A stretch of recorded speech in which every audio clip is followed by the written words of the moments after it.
Dominguez. The second baseman, number 4, Jenna Lenza. Batting cleanup, the third baseman, number 3, Mackenzie Superno. The first baseman, number 25, Heather Sperlazzo.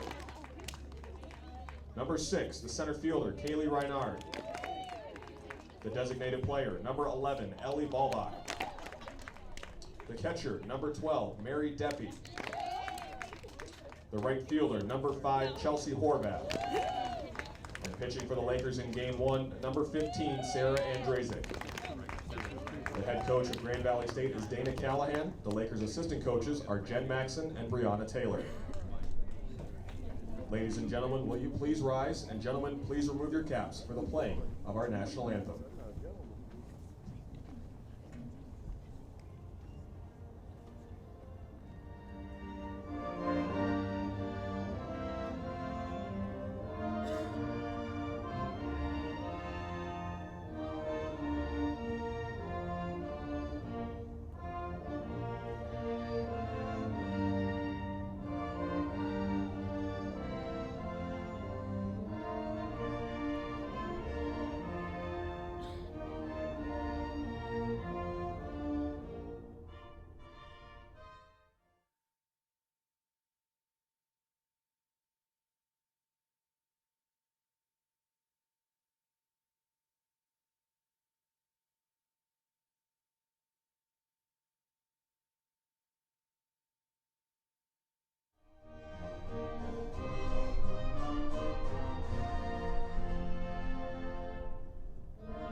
In 2014, Wayne State and Grand Valley played 4 times in women's softball. Grand Valley won the first 2 contests, but Wayne came back to get some revenge late in the season. They handed the Lakers a playoff defeat in the GLIAC tournament and then beat Grand Valley in the NCAA Regional on their way to an Elite 8 appearance. 2 powerhouse teams going at it today in a doubleheader of women's softball action from Allendale, Michigan, today on Xfinity and the Grand Valley Sports Network. And good afternoon, everyone. I'm Tom Cleary, your host for today's action. It's been nip and tuck throughout the day here in West Michigan, but the sun has finally elbowed its way into the picture here, and we have mostly sunny skies with some clouds out there. It's a bit chilly. The breeze is freshening a little bit, but all in all, a playable day here for the baseball and softball teams at Grand Valley. The men are playing Saginaw Valley in the field behind us, but right now, the order of business here this afternoon is women's softball action. And for Grand Valley, that means the tall one, Sarah Andrzejczyk, on the hill against one of her top rivals in this league. The starting pitcher today, Lindsey Butler for Wayne State, faced Grand Valley last year 3 times, won 2 of those 3 games. But in the one game that she didn't win, she was beaten by Sarah Andrzejczyk. So 2 aces on the hill today, 2 very good teams. Wayne comes in with a record that's not quite as tight as it normally would be. They're 18-13 in the season, but they've played about a third more games than Grand Valley, which comes into this one 16-6. Wayne has won its 2 league games so far, and Grand Valley is now 2-1 in league play with a roster that's largely rebuilt from the powerhouse squads of the last couple of years. Grand Valley has really been hurt by graduation. They've lost some great players over the last 2 seasons. Katie Martin 2 years ago, and then last year Miranda Cleary and the Taylor twins, along with several others, but they have fashioned together a pretty good team again this year in the first season of the reign of Dana Callahan, who's taken over for Doc Woods, the longtime Grand Valley softball coach who retired this year. One of the other real veterans of the Division II softball scene, Gary Bryce, has brought a good team here to town, and it all starts with this player right here, Lindsey Butler, who is leading off, the left-hander from Canada. She'll also be the starting pitcher here today. Grand Valley's infield is in, and that ball is on the outside corner from Sarah Andrzejczyk, the fastballer, for strike 1. 2 regional champions of the last 2 years going at it here in this one. This one is straight back to the screen. Butler a little bit late on that pitch that was up in the zone. So Andrzejczyk knows that it begins with this player right here. Great athlete, outstanding pitcher, speed on the bases. Butler can do it all. One of the top players in Division II, and she watches that purpose pitch sail outside for a 1-2 count. Two 7-inning games here this afternoon. We're glad to have you with us. And if you're looking in from the southeast portion of Michigan, maybe you're a little bit surprised to see the weather here. It's been raining and a little bit colder and some snow flurries in Detroit. Right now, we're probably straining to reach 50 degrees in temperature. But it is, all in all, a pretty nice day for these players out here. This is the first home league action of the season for Grand Valley. And the field's in pretty good shape. 1-2 now to Butler. Andrzejczyk misses outside again. Marianne Deppy behind the plate today for the Lakers. We'll give you the Grand Valley defensive alignment in just a moment. 2-2 the count now here on the leadoff hitter, the pitcher, Lindsey Butler, who felt that Andrzejczyk was taking a little bit too much time in the circle. Pretty erect at the plate.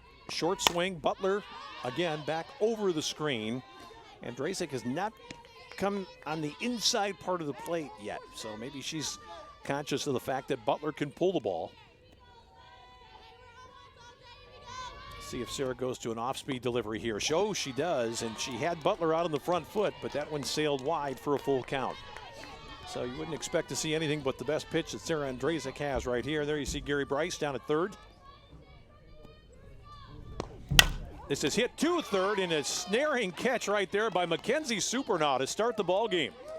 Butler didn't get around on that fastball. Hit it a little bit, I think, off the end of the bat. That one kind of surprised Mackenzie.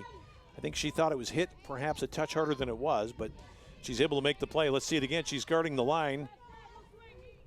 Look what I found. And that brings up the second hitter. It's Kristen Lucas, the right fielder. The defensive alignment for Grand Valley on the infield, Mackenzie Supernaw, the freshman Tegan Showman at short, Jenna Lenza at second, Heather Sperlazzo at first base, and Deppy behind the plate. This pitch is just off the edge, according to Victor Sina, our home plate umpire. In the outfield for Grand Valley, Kelsey Dominguez, a sophomore, Kaylee Reinhard, and Chelsea Horvath in right. That's the way they line up from left to right. This pitch is off the plate again. 2-1 now the count on Kristen Lucas, the right fielder for Wayne State. Andrzejczyk had the fastball almost by her. Lucas able to foul that one back. She's a freshman from Newmarket, Ontario.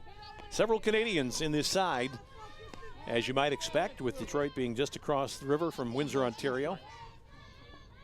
And they're good players as well. Wide open stance here. And this ball's hit to short, and it's a second straight line drive out on the infield.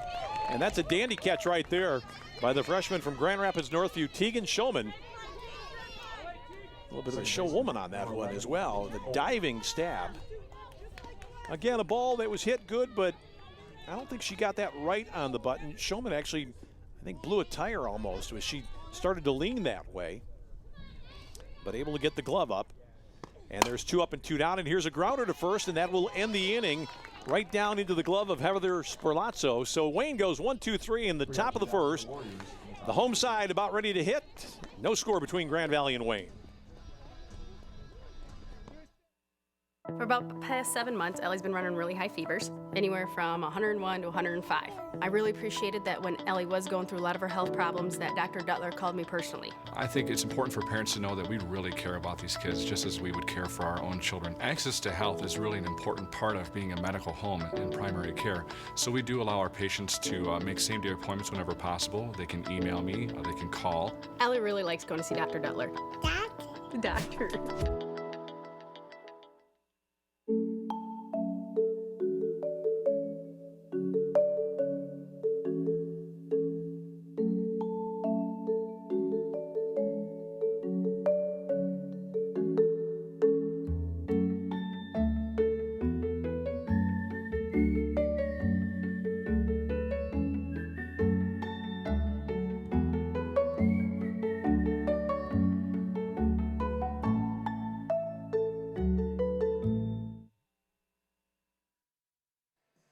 There we see Dana Callahan. She is the person in charge now here at Grand Valley, taking over from Doc Woods, the longtime coach, 23 years. Dana had been an assistant for over a decade with Doc Woods, and Gary Bryce now in his 34th year. Dana Callahan says Grand Valley would be a team that will move it and run this year. They've got some speed in the lineup, and I think it's really out of necessity. They don't have the big long ball threats like Miranda Cleary, Brianna and Brittany Taylor, Katie Martin before that, and several others. Although Grand Valley has seen some power lately, but this is going to be Tegan Showman for the Lakers to face Butler, and she hits it just foul down the third baseline. It's Jade McGarr down there. Jade McGarr, Gabby Williams, Nikki Fulton, and Allie Buchanan on the infield. Butler is on the hill. And in the outfield, Devin Henschel, who's from Wyoming Rogers, not too far from here. Shannon Hilton in center. Kristen Lucas in right. This ball is blooped on the infield. Might have enough to fall in. It does. And it's an opening base hit for Grand Valley. Showman, the freshman, with the first hit of the ball game. Little Texas leaguer, just over the head of the third baseman. Barely got to the outfield grass, but they're in so close on the infield. Shortstop not able to track back and get this one. And there you see it, about a 100-foot single for Taylor Showman, who can and will run. Grand Valley with Kelsey Dominguez. Is the bunt in order here? No, Grand Valley's not looking to bunt, not on that first pitch anyway. And Dominguez, the sophomore from Naperville, Illinois, takes it up high for ball one. In extremely close at first and third. That is a pitch at the letters. Dominguez thought it was a little bit high, but Cena saw it a little bit differently.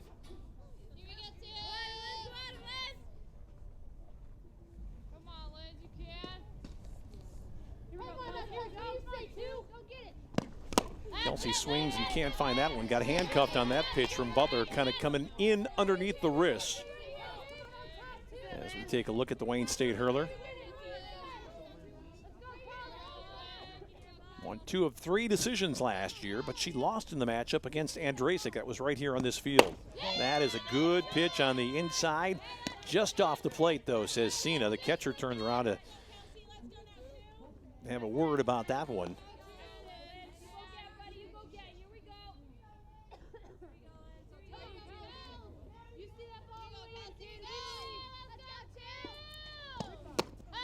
Swing and a miss. Another pitch inside and in under the hands on Dominguez for the first strikeout.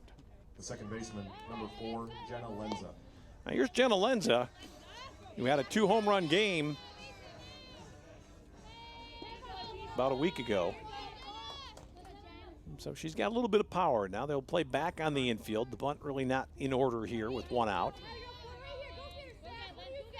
And with your number 3 hitter, you'd expect to see somebody swinging away anyway in most cases. So we'll see what Jenna can do. She hits it on the ground past the shortstop. It's the second Grand Valley hit. Showman will stop at second. Jenna Lenza, first pitch swinging, makes it 2 base knocks in this inning against Butler. So Grand Valley with something cooking here in the bottom of the first. And that'll bring up Mackenzie Supernaw. Supernaw playing today at third base. Getting a good look at the signs being flashed by Dana Callahan. Outfield is straight away fairly deep here for the Laker cleanup hitter. It's another good pitch from Butler. Boy, she's working it inside. Andrasic really didn't do that in the top half of the first. This ball is hit down the left field line. It is just foul, and it's caught out there by Devin Henschel for out number 2. That ball looked like it might hug the line and have enough to just drop in, but it stayed up in the air. The wind is pretty much stopped now here at Grand Valley. The flag is hanging limp. You see it right there in the replay. And there's Henschel, who got over there, circled it nicely, got in a position to make a throw. And that'll leave it up to Heather Sperlazzo. Grand Valley with 2 on and 2 out. That's the first outside delivery to a right-hander we've seen from Lindsey Butler. Talked about the Canadians on this team. Lindsey comes from Cambridge, Ontario. She'll play a lot. She'll hit. That ball is inside. Tried to work back in under the hands of Sperlazzo. And now it's a 2-0 count. Good chance here for Dana Callahan and the Lakers. Speed on the bases, 2 out. Runners will be moving here on contact. Sperlazzo got a good pitch to hit, but hit it right on the ground. Is short across to first for the out. is Gabby Williams to Buchanan, and the Lakers are retired in the home half of the first. Second inning coming up. Still no score. Grand Valley and Wayne on Xfinity and the Grand Valley Sports Network. Gotta go. I'd like to welcome you to our basement. I'd like to read a brief statement. We, the Hubacher family, are pleased to announce today that we've acquired the following players: Buster Posey, Mike Trout, Yadier Molina, Bryce Harper, Derek Jeter, and Miguel Cabrera. We believe that this demonstrates, once again, our family's unwavering commitment to assemble the very best team in this neighborhood. Mr. Hubacher, you've really upped the ante here. How do you expect the other families in the neighborhood to respond? Well, the Harris family's going to be none too pleased. Word is the Harrises are putting together quite a team of their own. Any concerns? Under Cliff Harris's mismanagement, they already used up all their wall space with a bunch of paintings. I mean, really, come on. Dad. I know. All right, next question. Start building your own dream team at fathead.com. Well, Grand Valley had a chance in the first inning. Good swing there by Sperlazzo, but right on the ground to the shortstop. Williams took her time, made a good throw across, and Grand Valley retired. Fourth hitter now, the catcher, Emily Bryce, the daughter of Wayne State head coach. Facing Sarah Andrazik. Good power for Bryce, and this is deep to center field, but tracking back on this ball is Reinhardt, and she's there to pull it down. I thought that one might have a chance to get out when she first hit it. The wind has been blowing across, basically I would say kind of a north wind here in West Michigan today, but it's really tapered down to almost nothing. The flag is virtually limp out in left field, and back making the play that time was Reinhardt for out number one. So 4 straight outs for Sarah Andrazik, and this is Jade McGard, the third baseman for Wayne State.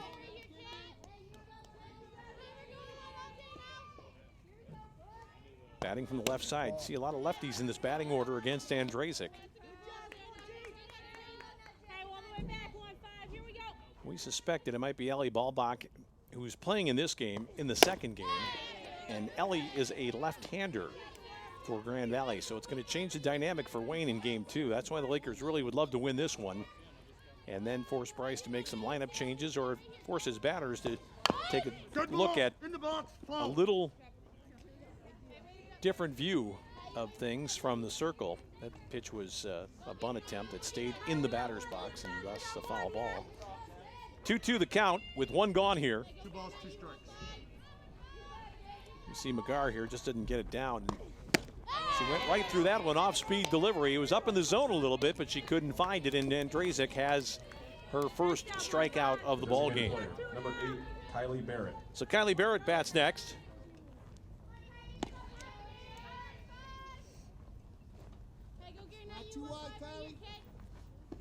Barrett is the designated player in this game, hitting from the right side. That ball, a little bit of movement to the outside, almost like a cutter. Or a softball slider, if you will. Kind of running away from the right-hander from Andrazik.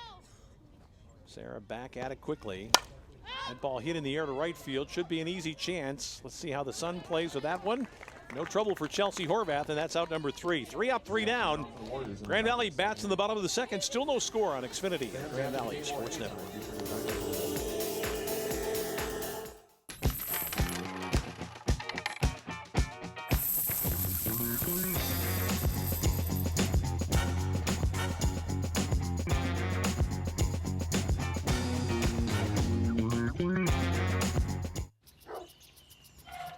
If you sign up for DirecTV's latest deal, prepare to be blindsided. Because they'll double your rate before you know it. And you'll find you're locked into a 2-year contract that could cost you over $3,000. That's why the smart choice is Xfinity. You can see all the best action in football all season long. With no surprises. Don't get blindsided by DirecTV. Call 1-800-XFINITY today.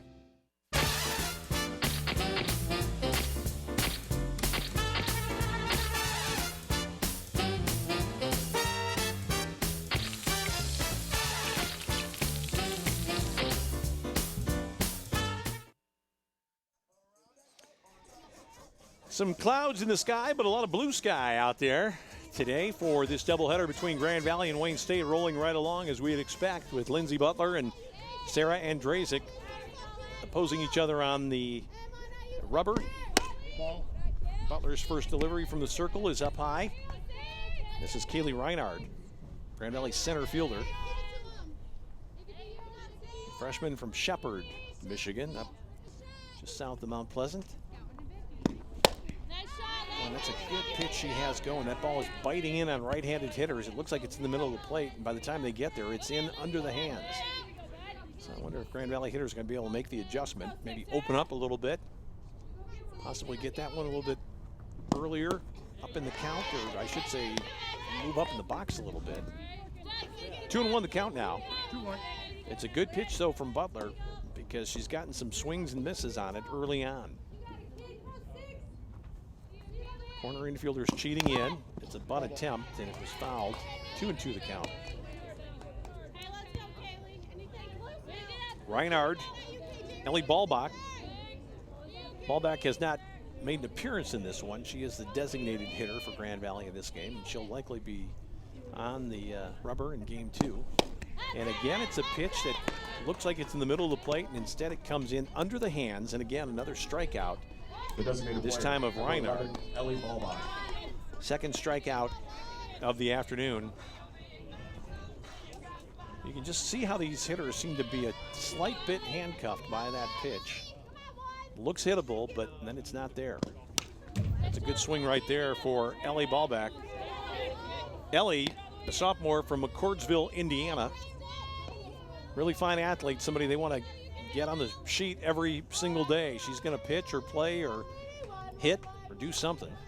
That ball is just off the plate. Ellie has been also used on the infield some, maybe at first base. Tall player, almost 6 feet tall. There's Grand Valley looking on from the dugout. No winter jackets, you might notice. Some pretty good weather here today. That's a pitch that got in on Ballbach, so that's something different from Lindsey Butler right there. Kind of cut that one in on the lefty, and Ballbach was completely fooled. 1-2 now with one out. And the same pitch again. Got it right by her. Missed it a foot, did Ellie Ballbach, and kind of shaking her head a little bit as she goes back to the dugout, wondering where that one came from. 2 strikeouts here in the second.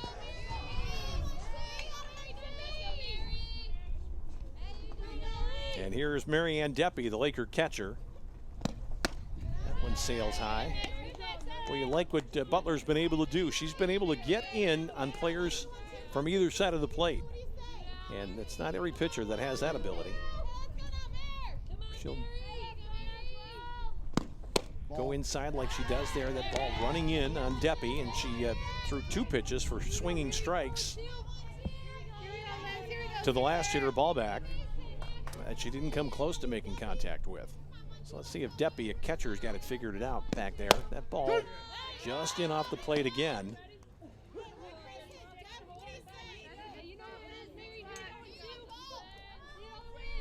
Two and one the count to Marianne Deppy. 2 gone here in the bottom of the second. No score, Grand Valley and Wayne State. And that's a swinging strike. Might have been a foul tip. It sounded like a foul tip. Didn't see the indication from the umpire. 2-2 though.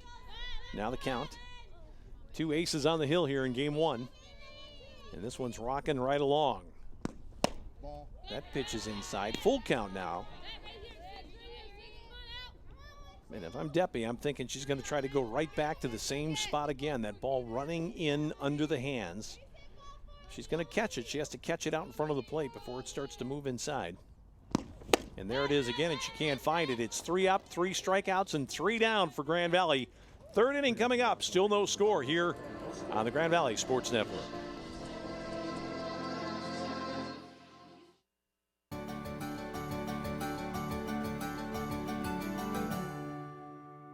You didn't used to hear much in a library. Well, this is no typical library. The Mary Ida Pugh Library Learning and Information Commons on the Allendale campus has been receiving praise and acclaim from the moment it opened its doors in 2013. The design came after watching and listening to students, but it also came with Grand Valley's high standards of design and environmental responsibility. The library just earned the highest level of LEED certification by the U.S. Green Building Council. It was awarded platinum status. This library has energy management features that include underfloor air distribution, super efficient exterior walls, a heat recovery system, and a rainwater-fed irrigation system. These save the environment and operating costs. When the university saves money, it can better manage tuition and other costs to students.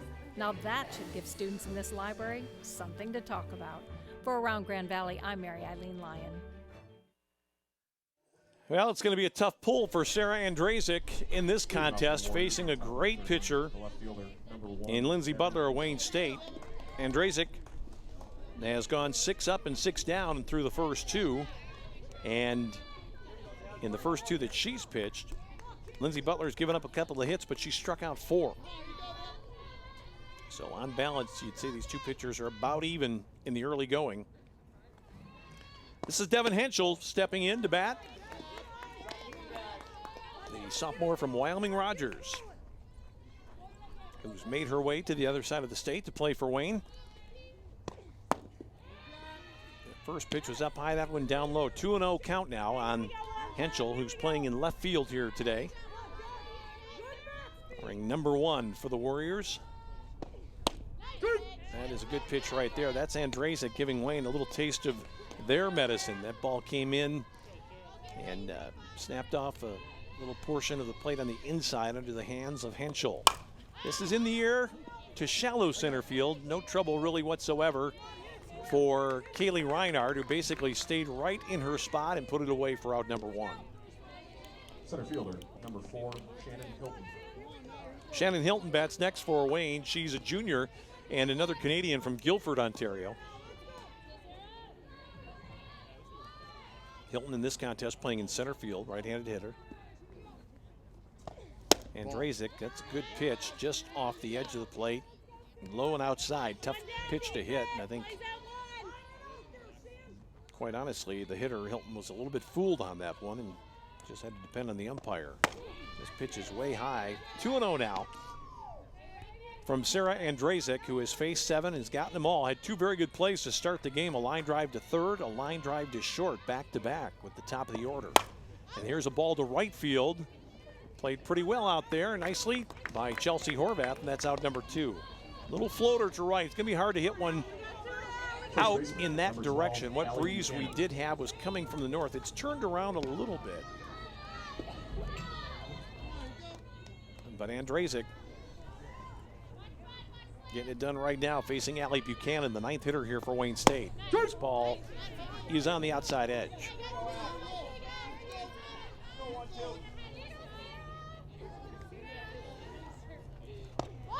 Ball. 1-1 the count now.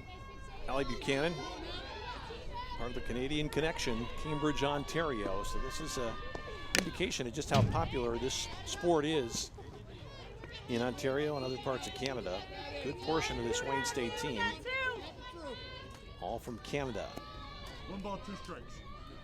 1-2 the count now. Buchanan swung at a high pitch that time, and that's a little bit of a purpose pitch there from Andrzejczyk. Try to see if she would chase again. 2-2 the count. Supernaws about a step inside the bag at third. And this is a good pitch from Sarah Andrzejczyk. Thought she had her. 3-2. Andrzejczyk really wanted that one. It was a good delivery that fooled the hitter. Just outside the zone. So Andrzejczyk on the 3-2 pitch on the ground. Third baseman gets a nice in-between bounce there. Nice pickup by Mackenzie Supernaw over to Sperlazzo for out number 3. So it's 9 up and 9 down for Andrzejczyk. Grand Valley bats in the bottom of the 3rd here on Xfinity and the Grand Valley Sports Network. For about the past 7 months, Ellie's been running really high fevers, anywhere from 101 to 105. I really appreciated that when Ellie was going through a lot of her health problems that Dr. Duttler called me personally. I think it's important for parents to know that we really care about these kids just as we would care for our own children. Access to health is really an important part of being a medical home and primary care. So we do allow our patients to make same-day appointments whenever possible. They can email me or they can call. Ellie really likes going to see Dr. Duttler. Doctor.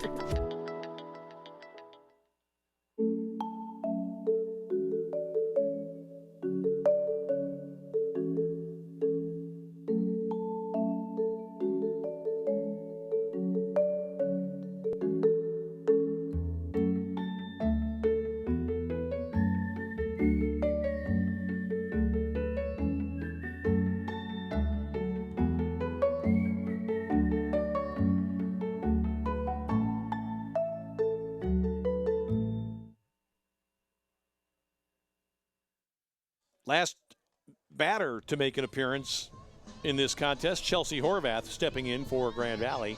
Chelsea playing in right field in game one. Grand Valley has 2 hits in the contest, none yet for Wayne. Andrzejczyk and Butler going at it. Butler's had the strikeout pitch going, but Andrzejczyk's been getting the outs. High fastball there. Horvath took a rip. Strike one.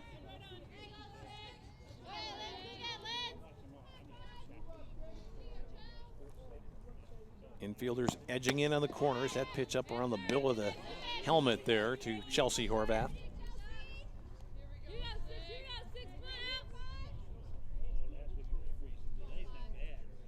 Grand Rapids junior who went to East Kentwood High School. Ball is just a touch inside. Ursina had to think about that one for a moment before making the call. 2-1 the count. 9th hitter for Grand Valley, Tegan Showman, who led off the game for Grand Valley with a hit, is in the on-deck circle. This ball is hit fair. There's going to be a tough play for Wayne. Do they get there? No, it's a base knock. First baseman was coming in, couldn't retreat. Second baseman, Nikki Fulton, couldn't get over in time. That ball went down to first. Probably the first baseman should have let it go through, but if you're in her boots, you're thinking, if the second baseman's not there and I don't catch this, we're going to have a runner in third. So it's about a 3-foot single for Chelsea Horvath here to start the third inning. And now Allie Buchanan comes way in, expecting a bunt from Showman. Showman ran up as if to bunt, took it for a ball. Infield very tight here, coming in at first and third, and the outfield's rather shallow as well. Showman can hit the ball. She's not a weak hitter. And this ball's toward the gap in left center. It's down for extra bases.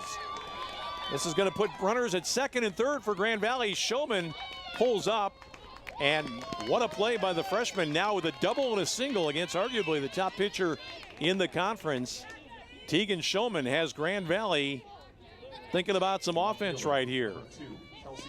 Really wasn't much that Horvath could do. She had to wait to see if the center fielder Hilton would get to this ball, but it looked to me like it was going to be in the gap all the way. Shannon Hilton couldn't chase it down. So now what do you do if you're Dana Callahan? You're really not thinking bunt in this situation. I'm surprised Wayne's playing in so tight at the corners. That opens up the field for the hitter. That pitch is on the inside edge to Dominguez, who struck out in her first at bat. She's got to put the ball in play here somewhere, preferably on the ground. Wayne might be thinking about coming home at every infield position. It's on the ground to short. They're going to hold the runners across to first, and that was pretty lucky there for Wayne. The first baseman never retreated, and Grand Valley's going to appeal now and say whether or not there was interference, and I think they've got a pretty good case. The first baseman was in the baseline, and they're going to call her safe at first base. How about that? It's a mistake by Buchanan. She doesn't retreat to the bag, and you see what happens right there. Kelsey Dominguez had to go out of the baseline. Jen Maxson, down at first base coaching, was the one who alerted Dana Callahan to it. And now Grand Valley with the bases loaded and nobody out. This ball is bobbled, and everybody's going to be safe. A grounder to third. It's going to go as an error off the bat of Lenza. A run in. Bases remain loaded, and Grand Valley taking advantage of some mental miscues here by Wayne State. Really, there's been 3 in this inning. The interference, the bobble there by Jade McGarr, and let's go back to the play when Horvath got on. She hit that little nubber in front of the plate. The first baseman didn't get back to the bag, and Horvath was able to beat it out, and that's where all the problems began for Lindsey Butler. It was pretty much untouchable in the second inning, facing a world of hurt here in the third. Bases loaded, nobody out. Grand Valley with a run in. This is Supernaw, who jumps out of the way of that pitch, ball 1. So Horvath, the last player in this game to get an at-bat, scores the first run, and Grand Valley's got the bases loaded. This is a foul right at the plate. Showman, who doubled, is at third. Dominguez, who was safe on interference at first base. or he's down at second now, and then Lenza got on via the error at third. And that's a check swing, and it's a swinging strike. Good call by Cena there. Again, Supernaw getting tied up on that inside delivery. Wonder if the Grand Valley hitters might move off the plate a little bit to try to get a better angle of attack on that ball that is riding inside from Lindsey Butler.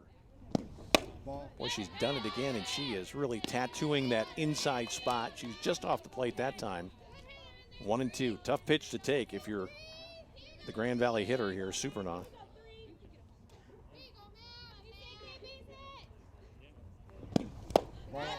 And again, a little bit too much bite on that pitch from Butler. 3-2 now.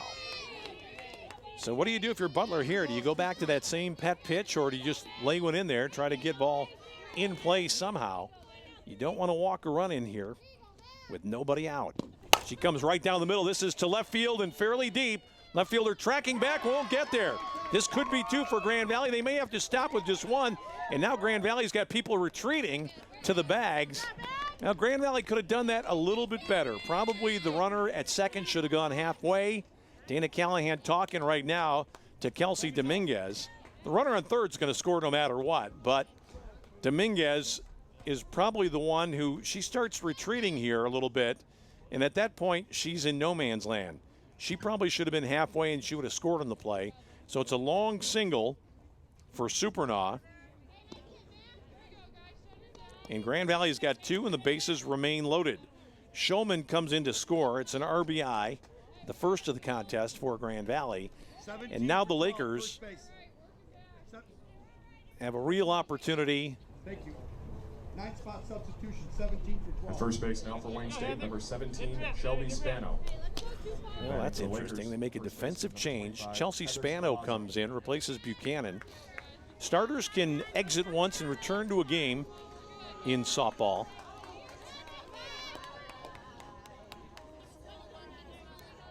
Interesting move.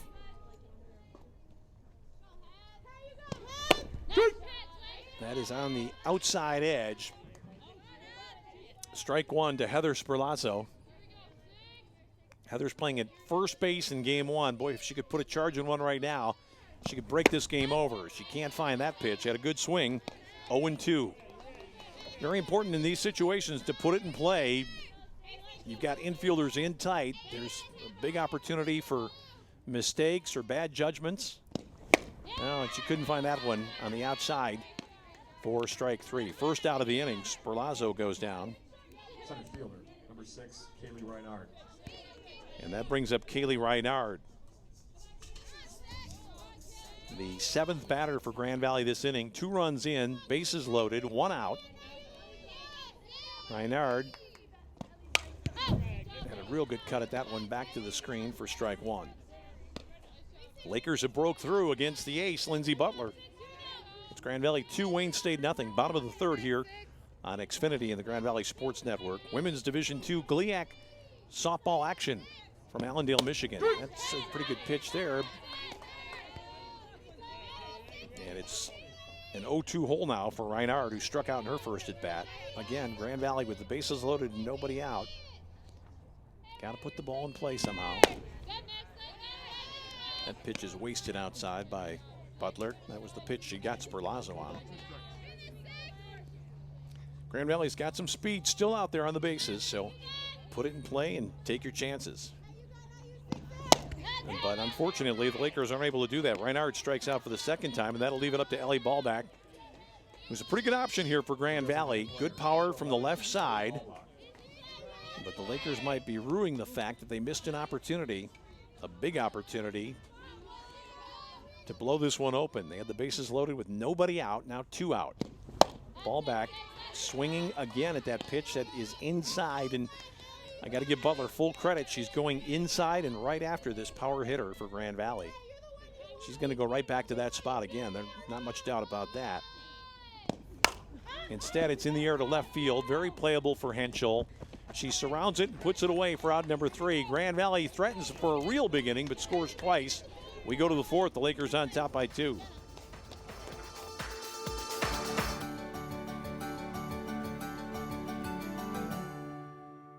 Grand Valley's commitment to a diverse and inclusive campus has been recognized by the country's oldest and largest diversity-focused publication for higher education. Insight into Diversity awarded Grand Valley the 2014 Higher Education Excellence in Diversity Award. The honor is based on an institution's diversity and inclusion initiatives and the ability to embrace a broad definition of diversity on campus. Having an environment where we're inclusive, not just in our student body, but also in our practices and employment practices in the classroom, we enhance the educational experience for all of our students.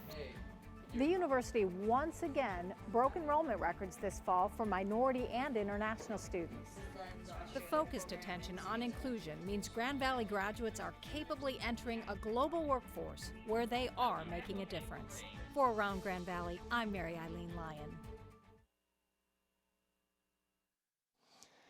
Well, there's the look from above.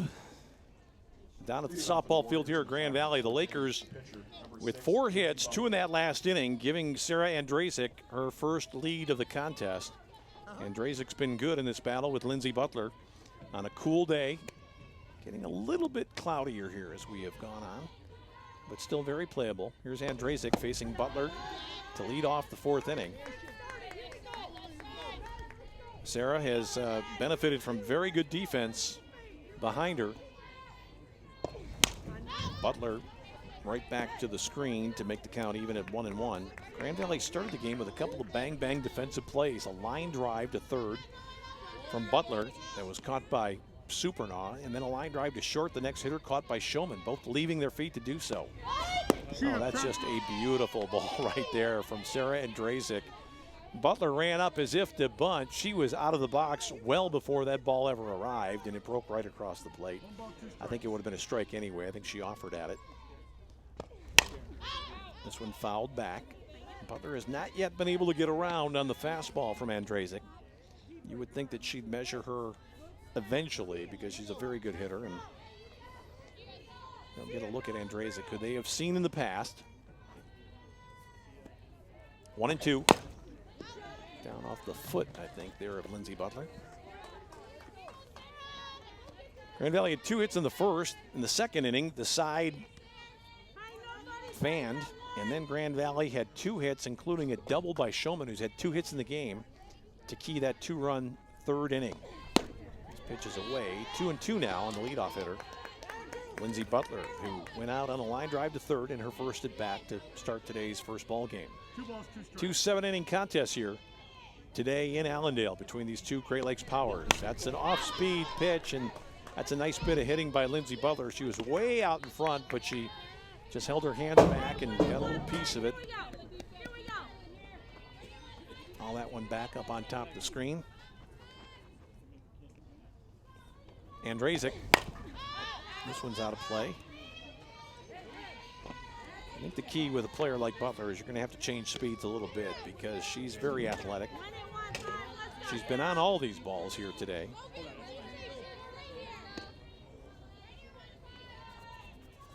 Cena comes over and gets out the broom, tidies things up a little bit. And we are ready to go again. 2-2 the count. Leadoff hitter for Wayne State in the 4th.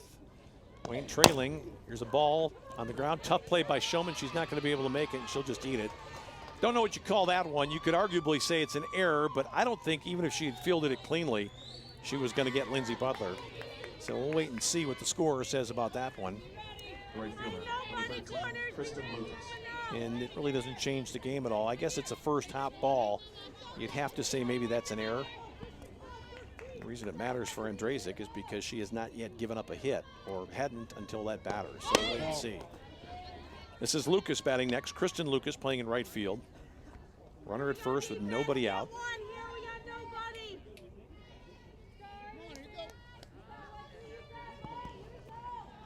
Really doesn't affect the game at all. Andrzejczyk's got a runner at first, no matter how you slice it. She has to go to work. This is a good bunt. Grand Valley will let it roll foul, and it just barely got foul. This infield has been remanufactured here over the last couple of weeks, like fields throughout the Midwest. There's a lot of new dirt down, and it's pretty soft. So normally during the hot weather months, that one goes foul easily, but Grand Valley had to wait and hope on that one. There's always the possibility it could hit a spike mark and come back into fair territory. 2-1 now to Kristen Lucas. Runner at first. Grand Valley's in tight at the corners here. And we'll see the charge by Supernaw here on this left-handed hitter. He's thought about bunting again. That ball is low in the zone. So Andrazik losing the plot a little bit here. Needs to just throw strikes, not be overly concerned about the runner at first. Got a 2-run lead right now. Doesn't want to put people to board.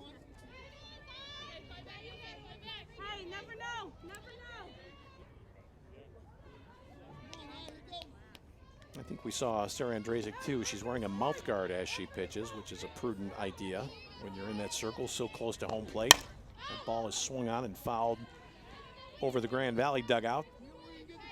3-2 the count. Grand Valley's got Supernaw at third. Showman and Lenza are the middle infielders. Heather Sperlazzo at first. Ball hit towards shallow left. This one's going to drop in front of the left fielder. Not much that can be done about that one. Showman looked like she might get a glove on it, although probably the better play belonged to Dominguez. So that is the first legitimate hit of the contest, and we now know that the no-hitter is gone for Andrazik. 2 on, nobody out, and this is a lead pipe cinch bunting situation for the second baseman, Nikki Fulton.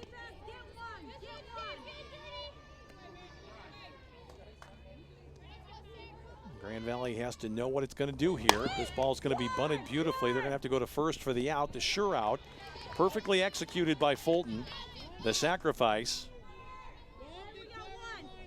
The catcher, number 14. That play goes first base to second base covering. But it puts 2 in scoring position now here for the Warriors. And it's Emily Bryce, the cleanup hitter, batting for Wayne. So Andrazik looking for a big out here, and she kind of lost her grip on that one. That bounced up well short of the plate.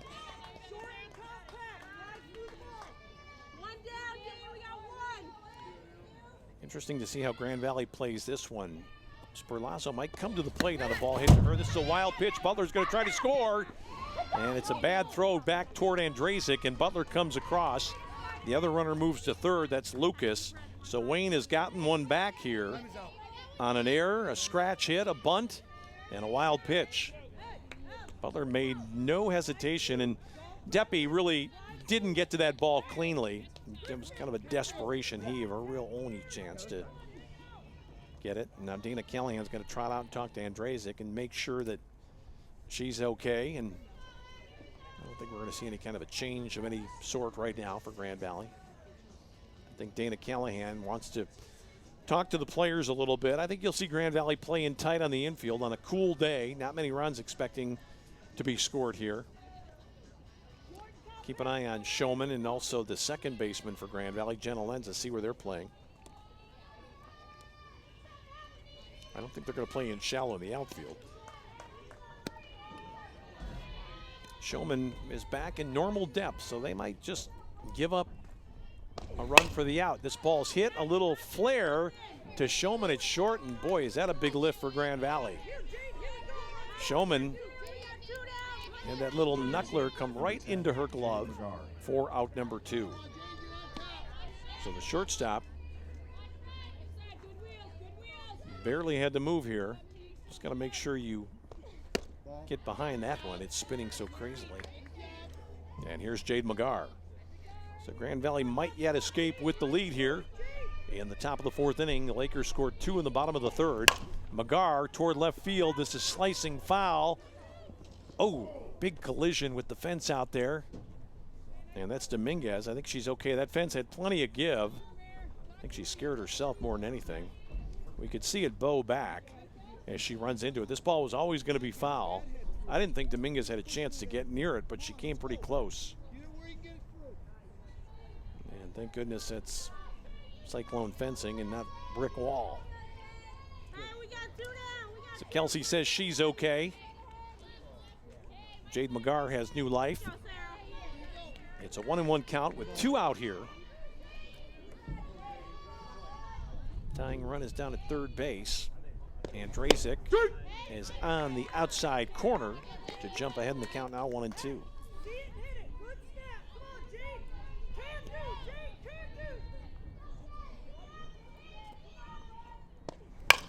On the ground, Showman, sure-handed this time, gets it across to first to Sperlazzo for out number 3. So Grand Valley rallies after a little bit of a bobble there and maintains the lead. We go to the home half of the fourth. It's still Grand Valley on top by 1. For about the past 7 months, Ellie's been running really high fevers, anywhere from 101 to 105. I really appreciated that when Ellie was going through a lot of her health problems that Dr. Duttler called me personally. I think it's important for parents to know that we really care about these kids just as we would care for our own children. Access to health is really an important part of being a medical home and primary care. So we do allow our patients to make same-day appointments whenever possible. They can email me or they can call. Ellie really likes going to see Dr. Duttler. Doctor.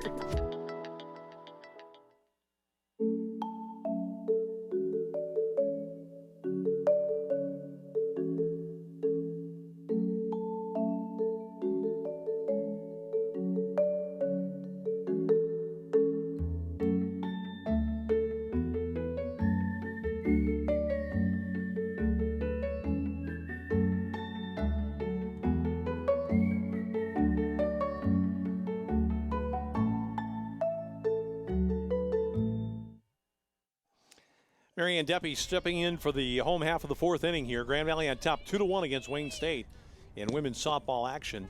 Both teams scoring in their last at bat. Grand Valley got 2. Could have had a bundle in the bottom of the third when they had 2 in, bases loaded, nobody out. And Lindsey Butler was able to bear down and get 2 strikeouts and a fly ball. And then Grand Valley got a little bit sloppy and a little bit unlucky in the top of the fourth. A scratch hit.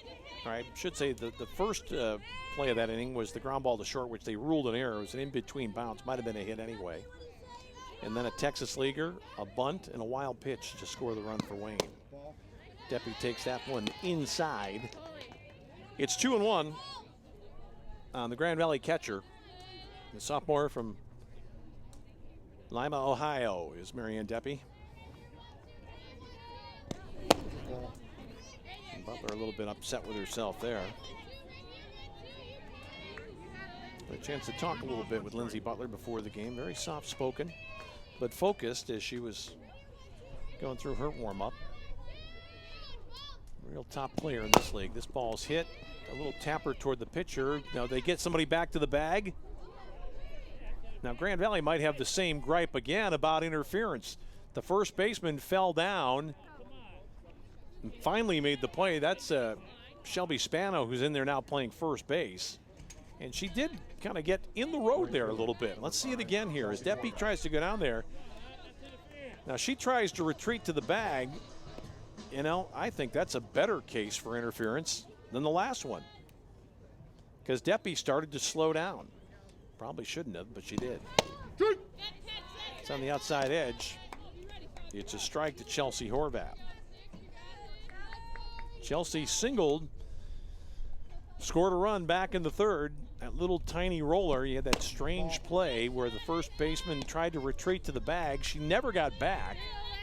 And when the catcher picked up the ball and threw it down to first, the second baseman was covering, but the ball never reached her. And then Horvath moved to third on the double by Showman and scored the first run of the game a little bit later. 1 out, nobody on. Fourth inning here. Grand Valley nursing a 1-run lead. Number 9 hitter Chelsea Horvath. And there's that pitch again, riding in on the right-hander. So it's a pretty good repertoire that this young lady has from Wayne State. She's gone in and out with equal facility. Pitches outside off the plate. Good eye there by Chelsea. Count goes to 3-2. Butler's going to take some time to think about it here. She wants to come back with her best pitch on this next one.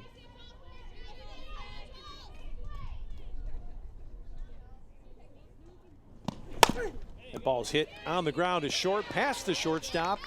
It'll be another base hit. A little more legitimate this time from Chelsea Horvath, who's now 2 for 2 in the contest. Once it got past the third baseman, the shortstop, Gabby Williams, was really never going to make a play on Chelsea Horvath, who can run quite well. So it's another Laker base knock. And here is Showman, who's had an outstanding afternoon.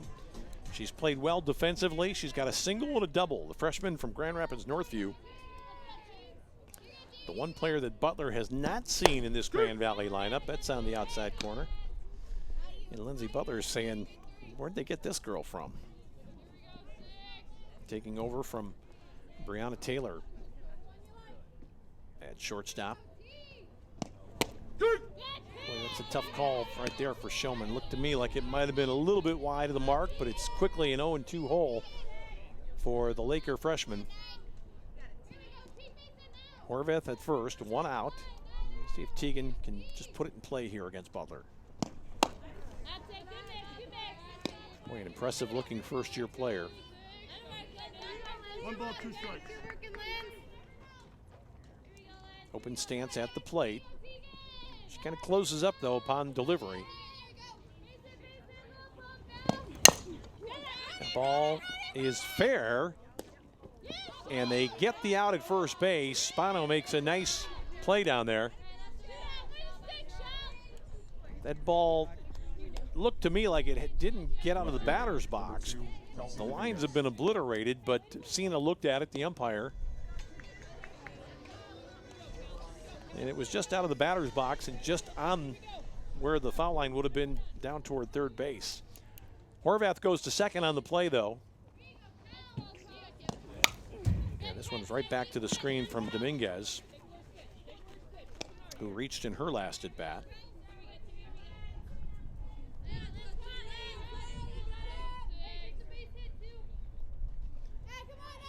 Grand Valley with a fast runner in scoring position. Dominguez takes it inside 1-1. With 2 out here in the 4th inning. Grand Valley with 2 in the 3rd. Wayne with 1 in the 4th. And it's the Lakers, the home side, leading 2-1 today on Xfinity and the Grand Valley Sports Network.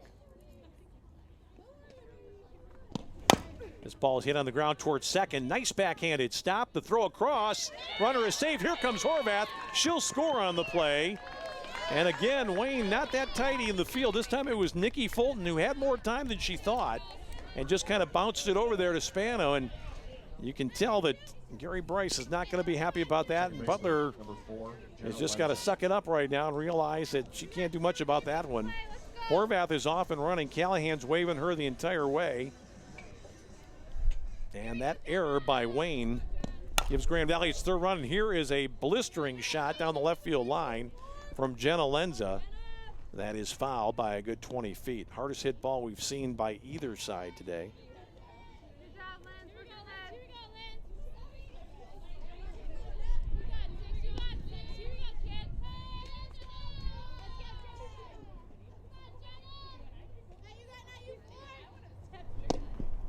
Well, that's a floater that is in for a strike to Lenza. Grand Valley with a runner at first, a run in after another Wayne State error. It has not been a good game in the field for the visitors so far. Butler trying to overcome some mistakes behind her, and that's a swinging pitch, a foul tip off the bat of Lenza there. Grand Valley would certainly like to get one more against Lindsey Butler. You don't get many opportunities against a pitcher like this, and sails high. Grand Valley had that great chance in the 3rd with 2 in. They had the bases loaded, nobody out. Butler, though, got 2 strikeouts and a fly ball to end the threat there.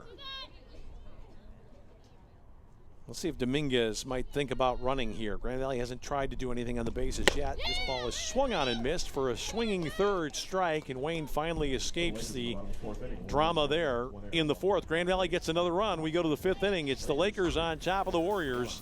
3-1 here on Xfinity and the Grand Valley Sports Network.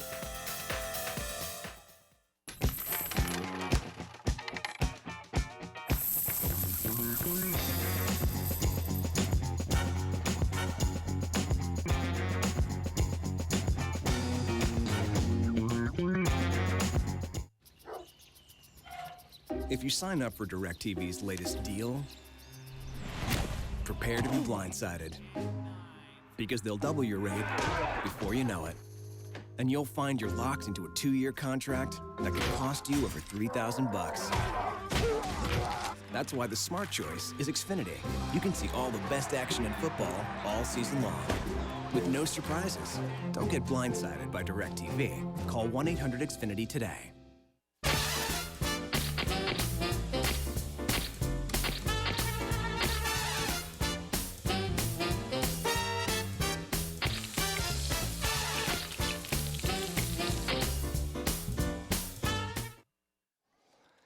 Well, we're not too far from Lover Stadium. We can see it from my vantage point right here. And as they draw back on the camera shot, that place has been occupied of late. They've been practicing spring football. Matt Mitchell's team has been out on the turf.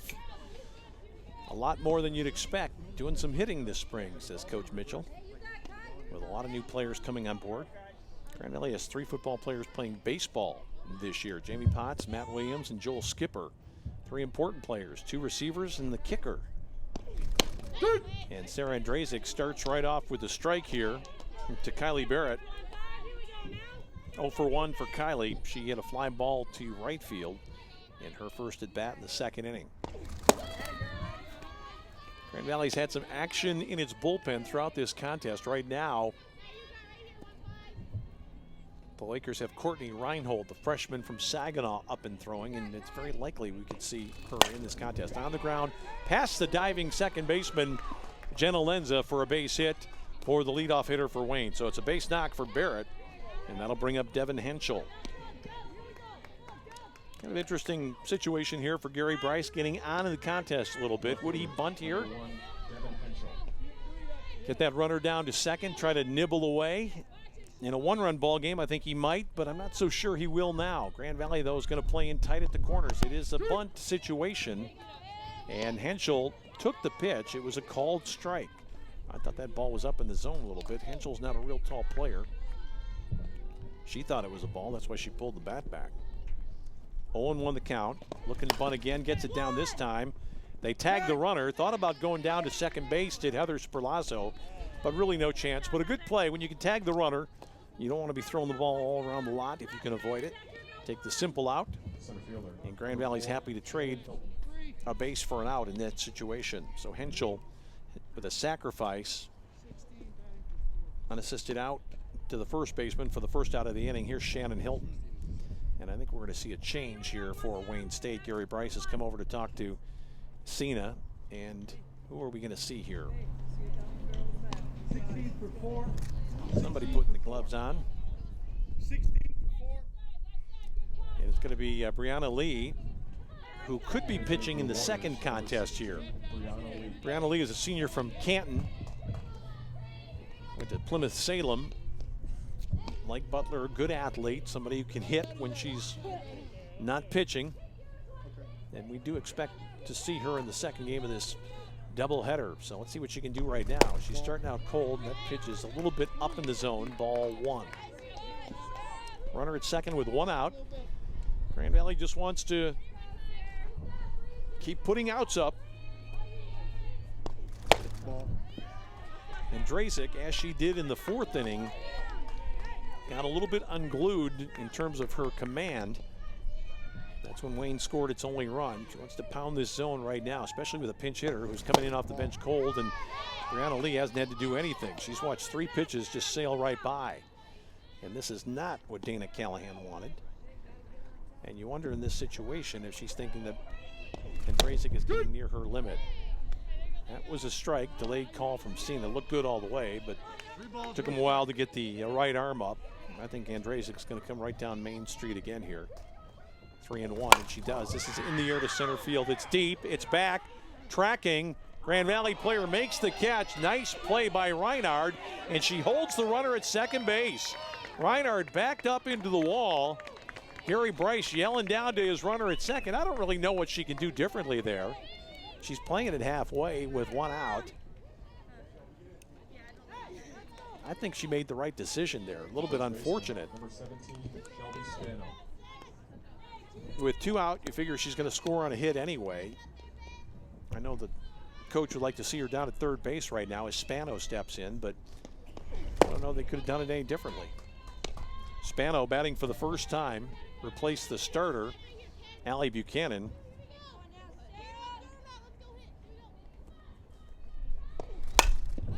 in the air on the right side. This may drop. It's off the glove of the right fielder. A run will score. Tough break for Grand Valley. Chelsea Horvath made a dive. Second baseman for the Lakers, Jenna Lenza, couldn't quite get there. A little bleeder from Spano falls in. And what do we have going on now? Another change, I think, coming up for Wayne. It's 3-2. Boy, this is just beyond the two Grand Valley players. Horvath very nearly made a circus catch. I think they're going to run for Spano. But I believe now Spano goes out of the ball game because she was a substitute who came on and is not able to return to the contest. So this is going to be Buchanan, who was the player that was lifted earlier, who now returns to the contest. That's the one-time re-entry rule that you have for starters only. Starter can go out and re-enter. A reserve player cannot. So it's kind of maddening for Dana Callahan. Her team gets a 2-run lead, immediately gives up a run, gets another 2-run lead, immediately gives up another run. And now some tough negotiating here.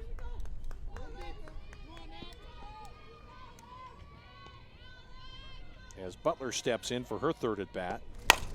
And this is in the air to left, and it's deep. Will it stay in the yard? It does. Grand Valley's going to have to hustle it in. The ball is back into Showman quickly.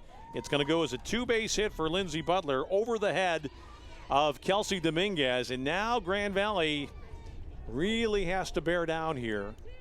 And they're going to have to get a tough hitter, Kristen Lucas, who's hit the ball well. She's had a single and a line drive out. Grand Valley might be thinking about a pitching change here. Now Grand Valley's going to change and get a different pitcher up in the bullpen. Ellie Ballback now going to quickly warm up here. Boy, they'd like to have Ballback ready right now, lefty on lefty. Andrzejczyk maybe tiring a bit here in the fifth. Big out for Grand Valley. Base hit. Any ball that leaves the infield will give Wayne the lead. This is a ball that's speared by the pitcher, and Andrzejczyk helps her own cause by throwing to Sperlazzo for out number 3. So we go to the bottom of the fifth inning. Grand Valley still on top. It's the Lakers 3, Wayne State 2.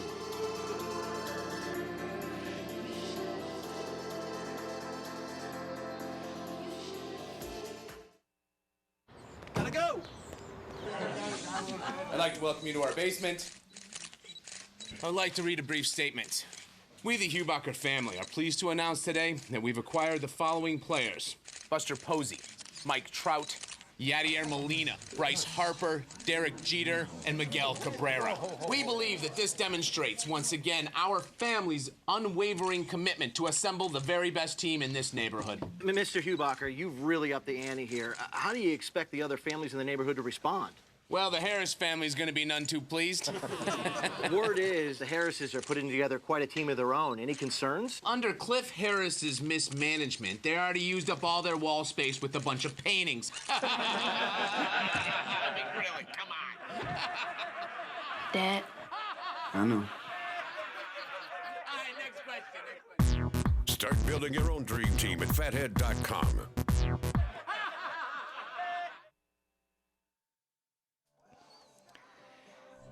Well, both pitchers have been nicked up in this one, and Grand Valley's got to be still thinking about that third inning when they had the bases loaded and nobody out after they had scored 2, couldn't get any more, and now they cling again to a 1-run lead here as we go to the home half of the fifth inning. 6 outs to go for Grand Valley. Sarah Andrzejczyk got tough, though, against Lucas and made a good play on a ball that was back up the middle. That ball might have gotten into center field past the shortstop, in which case Wayne would have taken the lead. But Sarah Andrzejczyk with that long reach, the 6-footer, able to grab it, cut it off, and get the final out of the inning. Ball's on the outside corner for a strike. This is Mackenzie Supernaw leading off for Grand Valley. In the bottom of the fifth inning. Getting a little bit of action, Brianna Lee, who came into the contest, is starting to toss a little bit. We'd expect to see her pitch the second game, but Price might need her for this one. This ball is fouled out of play down the right field line. I think the difference in this ball game is that Grand Valley has been the far superior team in the field. Have not had the mental miscues. Had the one ball that was bobbled. It was arguably an infield hit that went for an error against Showman, but it really didn't change things all that much in terms of the outcome of the inning. But Wayne has had all sorts of problems. They've made some bad mistakes, especially on the right side behind Lindsey Butler. Not the kind of support you'd like to give your ace. That ball's tapped to third, easy play. The toss across from Jade McGar to Allie Buchanan for out number 1. The first baseman, number 25, Heather Sperlazzo. Sperlazzo bats next. She's 0 for 2 in the contest, a ground out and a strikeout.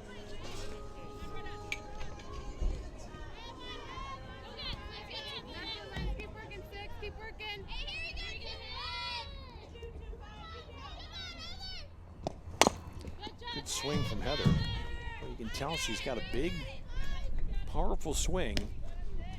And with a player like this, you know, you just want to turn her loose, let her go.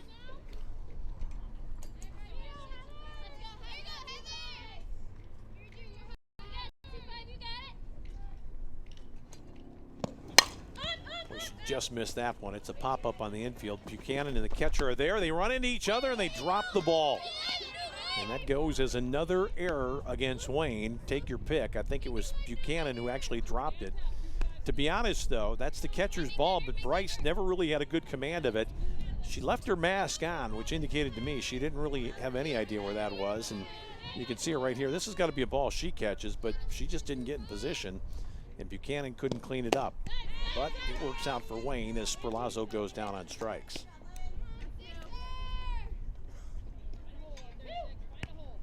Center fielder, number 6, Kaylee Reinhardt. Kaylee Reinhardt bats with 2 out here in the 5th inning. Kaylee wants to put one in play and get a little bit of confidence here against Butler. She struck out twice in this one. That ball is inside.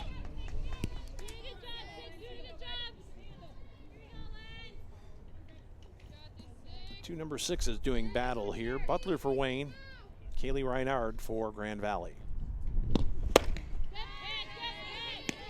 Kaylee just kind of waved, I should say, Kaylee just kind of waved at that one. Fooled on the delivery.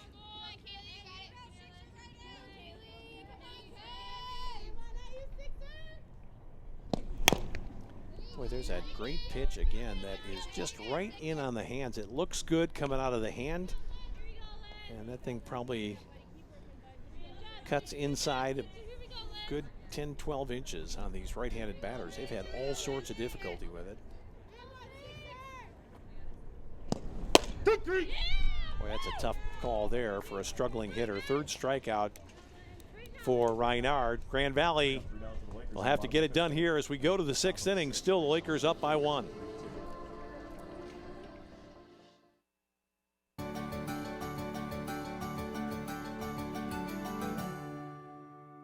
You didn't used to hear much in a library. Well, this is no typical library. The Mary Ida Pugh Library Learning and Information Commons on the Allendale campus has been receiving praise and acclaim from the moment it opened its doors in 2013.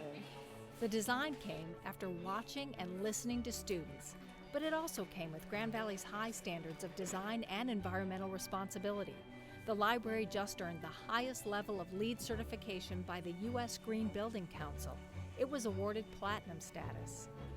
This library has energy management features that include underfloor air distribution, super efficient exterior walls, a heat recovery system, and a rainwater-fed irrigation system. These save the environment and operating costs. When the university saves money, it can better manage tuition and other costs to students. Now that should give students in this library something to talk about. For Around Grand Valley, I'm Mary Eileen Lyon. Heart of the batting order, wind picking up again from, well, the north, maybe slightly from the west here, which should help these pitchers. Andrzejczyk stays out, and this is Nikki Fulton to lead off. Hitters 3, 4, and 5. The heart of the batting order for Wayne State. And what could be a pivotal inning. Grand Valley clinging to a 1-run lead. Fulton against Andrzejczyk. That ball slides inside. Grand Valley's got the left-hander warming up. As I look down, Ellie Ballback. Well, he's got to be thinking about hitting, too, because she's the leadoff batter in the next frame for Grand Valley. Andrzejczyk has got to find the zone here. She quickly goes to 3-0 on the leadoff hitter, and you're going to put the running game back in order here if you put her on, because now Wayne just needs to play for a single run, down one. Andrzejczyk's got to hit the zone and does with that one. That's a perfect pitch at the knees on the outside corner. Keep going back to that one if you can.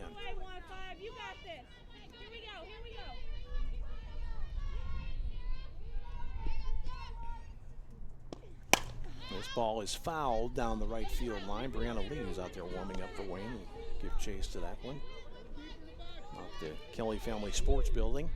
Down that way. Andrzejczyk battling back here. Big pitch right now. Leadoff hitter in the 6th inning. 1-run ball game. Sarah wants to make her put it in play if she can, and she misses inside ball 4. So now it's interesting because you have Bryce, your cleanup hitter, out there. The catcher. Not somebody that you want to necessarily be bunting with, but you know she knows how to do it. Or do you play for the big pop here? Extra base hit that might give you a chance to do it. She's going to bunt, and she didn't do it very well there. Did not get the bat out in front, and she's hearing about it in a family way. There's Gary Bryce down there in the third base coach's box saying, hey, you got to get the bat up there and get it in front of you. You know that. I think they've had that discussion before. What can Andrzejczyk do to miss the bat of Bryce? She's bunting again. She does it perfectly. This will be an out at first base. Smart play by Grand Valley. At this point, you just got to keep chipping away at the outs there. And even though there's a runner in scoring position, you get a strikeout or a pop-up here, you're not in bad position whatsoever. So Jade McGarr bats next. Bryce actually didn't do this great. Right back to the pitcher. That ball been bunted a little bit harder. Might have been a play at second base. McGarr batting now from the left side. Runner at second, 1 out. And Valley doesn't want to overthink this too much. Just play solid baseball, and Andrzejczyk's got to find a way to hit the zone, and she gets the benefit of a wide zone on that first pitch. First strike 1. Sarah comes right back. This ball to second. Runner is holding. Nice play across by Jenna Lenza.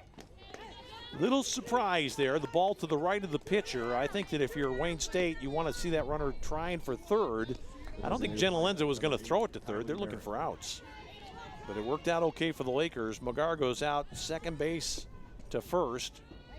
And I think that's one where the runner has to at least make the effort to get over to third in a 1-run ball game. So now it's Kylie Barrett. Good pitch from Andrzejczyk there with the runner at second. 2 gone. 0-1 count now on Barrett, who is the designated player, or designated hitter, if you will, in this contest. So she's in there because of what she can do with the stick. This is going to be rolled down to second base. Lenza's going to toss it across. Perlazo got back to the bag, and the Lakers get them out here in the 6th inning. Home half of the 6th coming up. Grand Valley gets it done again. The Lakers lead by 1 over Wayne on Xfinity and the Grand Valley Sports Network.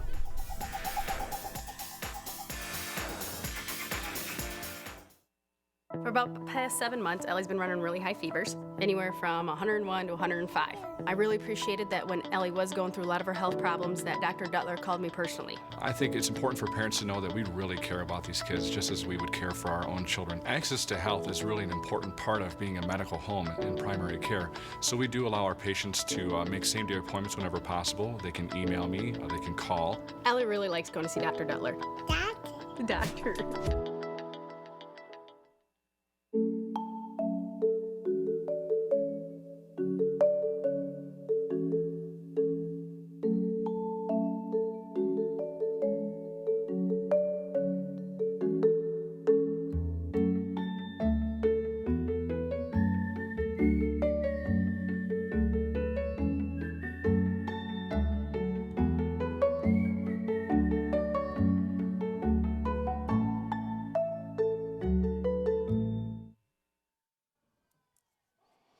Grand Valley dugout looking on. Ellie Ballbach leading off here in the 6th inning. Grand Valley would very much like this to be their final at bat of the ball game.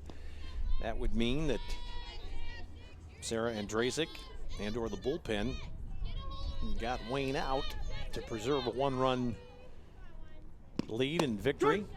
Ballback's going to take that one on the outside edge, quickly behind 0-2 now against Lindsey Butler, who's pitched pretty well. She's had some trouble that wasn't necessarily of her doing, although Grand Valley has put the ball in play against her. They've had some base knocks. Outside, purpose pitch, about 18 inches off the plate. 1-2 to Ellie Ballbach. And this is a young lady we could see as the pitcher for Grand Valley in game 2. Well, better swing that time from Ballbach. Early in the contest, Butler was getting in on her. That time, Ellie was ready for that pitch and just pulled it a little bit foul past Jen Maxon down at first base.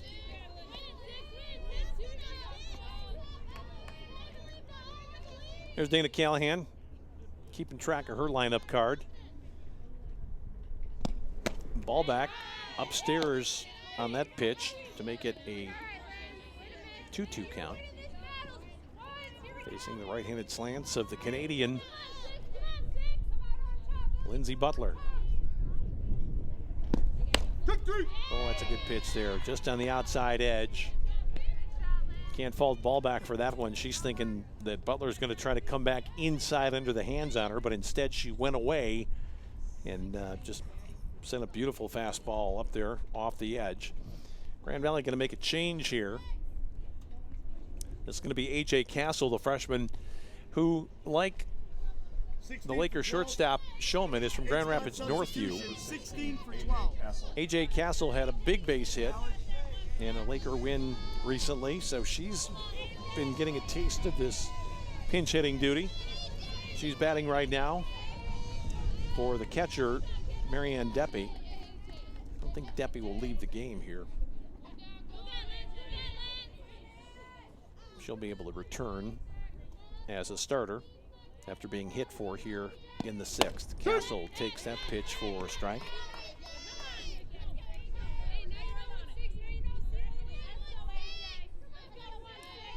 One gone for the Lakers here in the 6th inning. Grand Valley 3 outs away from a win. That pitch is away, so says Victor Sina. Mark Safchik is the guy working the bases today. We'll likely see him behind the plate for game number 2.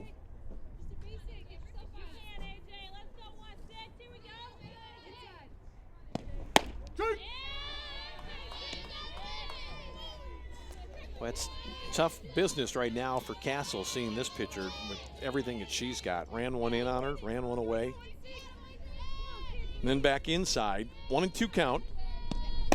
And outside again. So she's moving it around, and that shows you the kind of command and confidence that Butler has.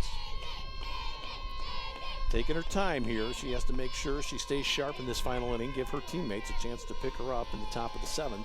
Trailing by a run, but it will be the lower third of the order for Wayne. Castle watches that one go by. Boy, that looked like a very good pitch to me. Just off the plate. 3-2 the count to A.J. Castle, pinch hitting here for the catcher, Marianne Deppy, in the Lakers' 6th inning.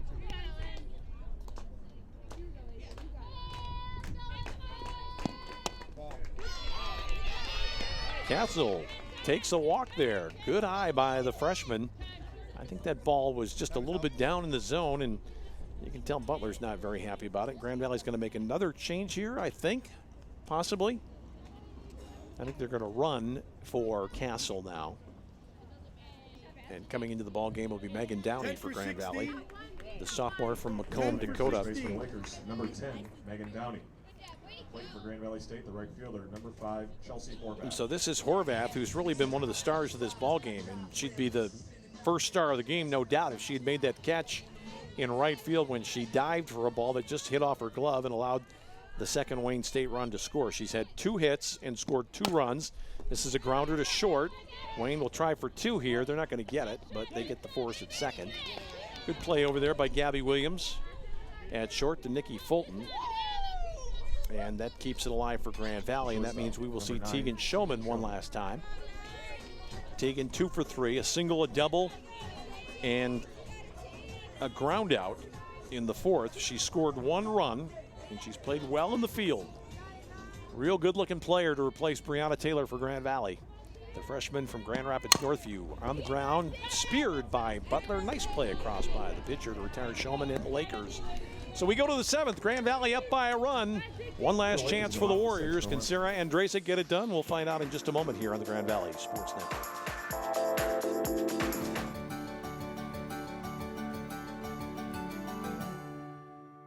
Grand Valley's commitment to a diverse and inclusive campus has been recognized by the country's oldest and largest diversity-focused publication for higher education.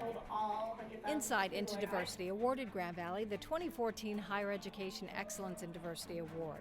The honor is based on an institution's diversity and inclusion initiatives and the ability to embrace a broad definition of diversity on campus. Having an environment where we're inclusive, not just in our student body, but also in our practices and employment practices in the classroom, we enhance the educational experience for all of our students.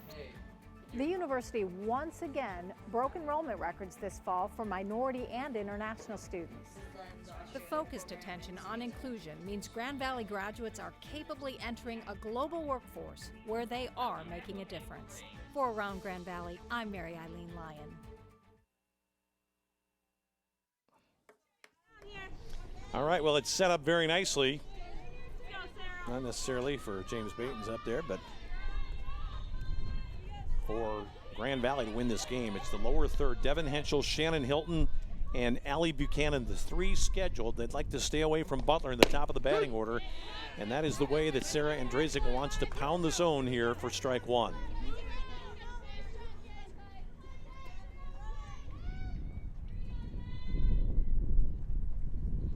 Henschel thought about bunting there. I think the way Grand Valley's playing right now, they would welcome that opportunity. They want to see Grand Valley or Wayne State try to beat them with the ball in play. Andrasic needs to find the zone. She does. Henschel a little bit late on that one. Pitch was up a little bit. It's a foul to the screen for strike 2. 1-2 the count. 7th inning of the first of 2 here, this GLIAC women's doubleheader. Second game to follow in about 20 or 25 minutes after the conclusion of this one. This is a base knock to right field. So Henschel, the player from West Michigan, starts off the Wayne 7th inning with a solid base knock. And her team now certainly with life here as Shannon Hilton steps in. And again, the opportunity for Gary Bryce to play strategic here. I wouldn't be surprised if he's bunting to tie the game in this situation, to try to get the runner, a speedy runner, up. Because he's got Butler who's going to hit in this inning. It's a good bunt right back to Andrasic. She throws to Lenza covering. Almost knocked her over with that throw to first base. Good solid baseball though for Grand Valley. They take the out, they'll trade the base. And now Bryce is going to make another change again. Hilton with the sacrifice, pitcher to the second baseman covering, so that puts Henschel at second with 1 out.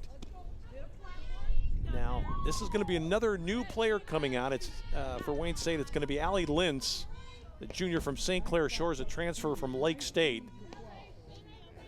And in this situation, this is a player obviously with a little bit of pop in the bat and power. You wouldn't think that she's going to be bunting in a situation here where it's not really what she does, and with 1 out, a bunt only gets the runner to third. But Gary Bryce had a good long talk with her. Grand Valley is suspicious.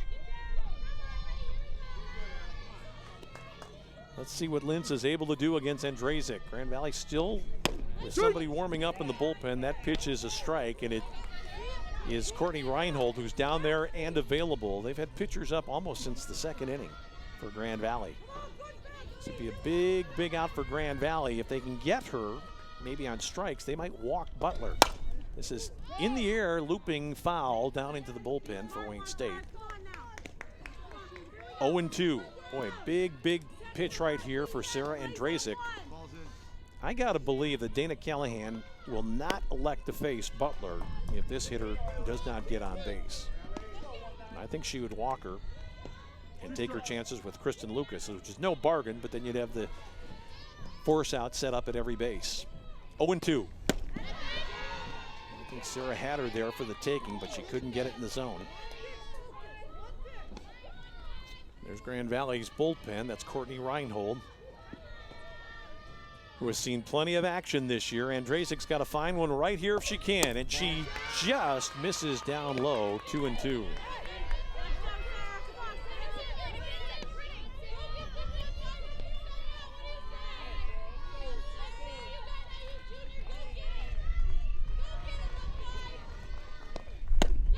On the inside edge of the plate, and the strikeout for Andrzejczyk when she needed it most.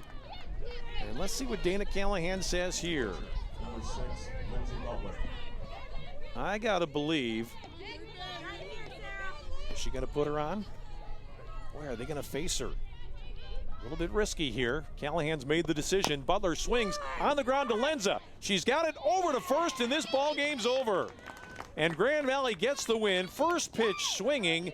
Butler grounds out to second, and it's the defensive play of Grand Valley in game one that really claims the victory for the Lakers. Lakers 3. Lenza got down, got the glove down, and Butler tears down that base path, and she's still out by a step and a half, and Grand Valley claims the win. It's 3-2. Grand Valley wins game one.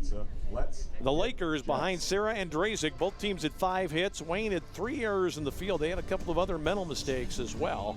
Grand Valley had just the 1 error in the contest, and I really think it was Grand Valley's defensive play that was the difference in this one. So the Lakers go to 3-1 in league play. It's the first league loss for Wayne in 3 games. An important victory for Dana Callahan, and Wayne State will try to bounce back in game 2. We'll be back in about 20 to 25 minutes for the second one of this doubleheader from the GLIAC. For our producer-director, Bill Cupping, I'm Tom Cleary. Thanks for being with us for the first game on the Grand Valley Sports Network. It's the Lakers coming out on top in a tight, taut battle. Grand Valley 3, Wayne State 2.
And welcome back to Allendale, Michigan. It's game 2 of our GLIAC women's softball doubleheader coming your way on Xfinity and the Grand Valley Sports Network. Tom Cleary with you here on a mostly sunny day in West Michigan. Grand Valley won the first contest by the score of 3-2, a tight battle.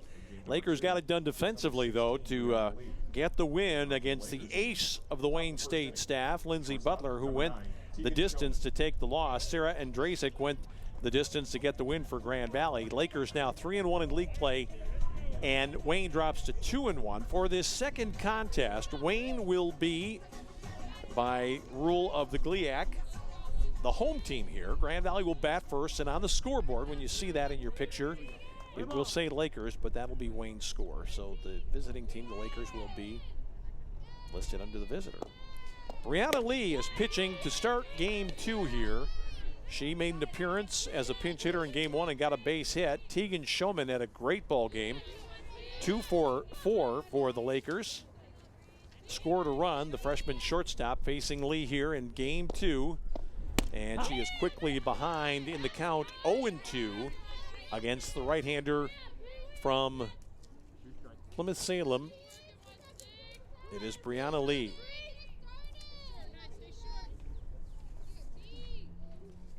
Lee with kind of a deliberate motion. She gets Showman to kind of offer at that one, kind of a check swing foul, so the count stays 0-2. Both these teams are rolling the dice here. We have completely different lineups for the second game of this contest. Some familiar names, but not many players keep their starting position on either side. And we'll talk about that right after that. Little tapper out in front. This ball stays fair. It just goes foul. Behind the plate is Devin Henschel, the freshman from Wyoming Rogers, who played in the outfield in left field in game 1. Defensively for Wayne State, on the infield, there's not many changes. Jade McGarr at third, Gabby Williams at short. She's hitting in this game. Nikki Fulton at second. Emily Bryce, the catcher in game 1, goes to first base, and Henschel's behind the plate. And we'll set the outfield for you after this pitch. That's outside. Kristen Lucas in left field. Shannon Hilton is the center fielder but will not bat. Lindsey Butler, the pitcher in game 1, plays right field.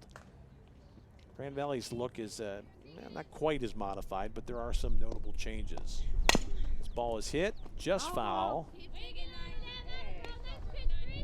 But it's a good-looking player for Grand Valley, Tegan Showman. Butler had trouble with her in the first game. She put the ball in play pretty well in 4 at-bats. Hit a gap shot that led to Grand Valley's 2-run rally early on and gave Grand Valley a lead it did not relinquish. Lee is set on the hill, and Showman on it right again. Making her work here in this first at-bat of game 2. As I've mentioned before, Wayne State, by rule of the conference, is the home team for this second game of the doubleheader and will appear as such on the scoreboard. We'll try to keep that straight for you. Grand Valley the visitor, even though they're playing on home turf. Brianna Lee, not the tallest pitcher in this league, but very good athlete. That pitch is inside to Tegan Showman, and the count goes to 2-2. So after an 0-2 hole, Showman fighting back in her first at bat here in game 2.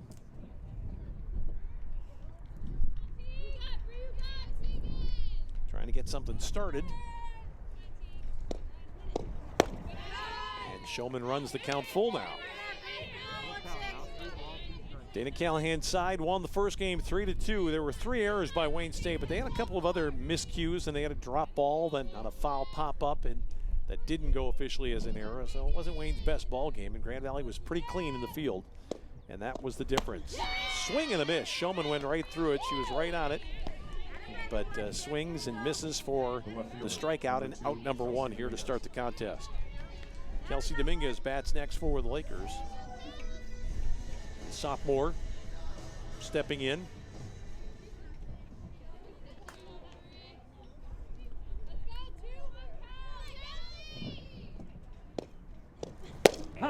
That's on the outside edge.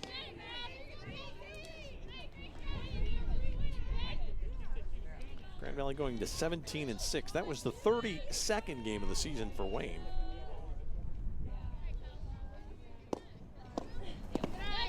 That's a floater that bounces up. Henschel behind the dish for the second contest. Grand Valley's also got a new catcher. Marion Deppy's going to sit out. Kaylee Reinhard, who played in the outfield in the first game, will catch for the Lakers. That is fouled back to the screen. Grand Valley also starting the freshman pitcher, Courtney Reinhold, in this one. She's been outstanding in the early days of her Grand Valley career, the freshman from Saginaw. On deck is Jenna Lenza, the Lakers' second baseman. One out, nobody on here. First inning of the nightcap. Grand Valley won the first game by the score of 3-2 against Wayne State. And the clouds have almost disappeared from the sky, which means that we shouldn't have any problems at all with light here for game number 2.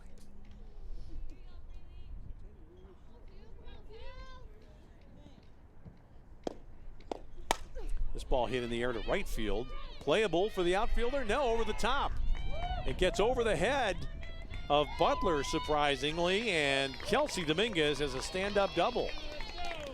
I'm taking a look at the breeze right now, which is coming a little bit out of the west. We had a north wind earlier. This is more of the traditional breeze, and if it blows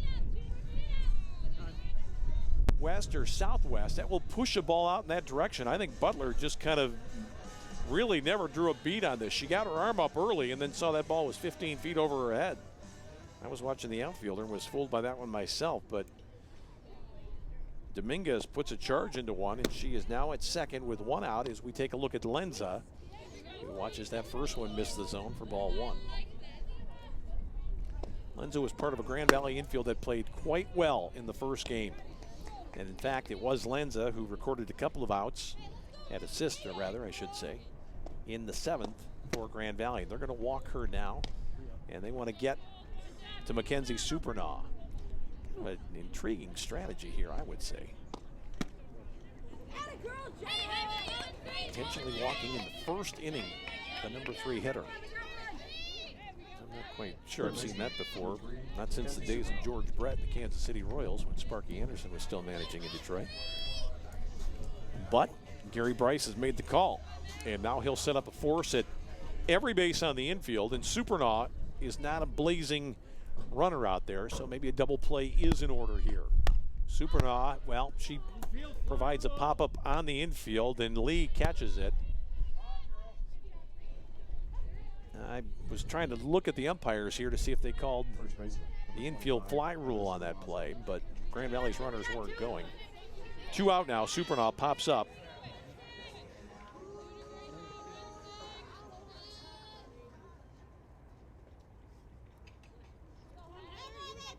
And here's Heather Sperlazzo. That ball is down in the zone, ball 1.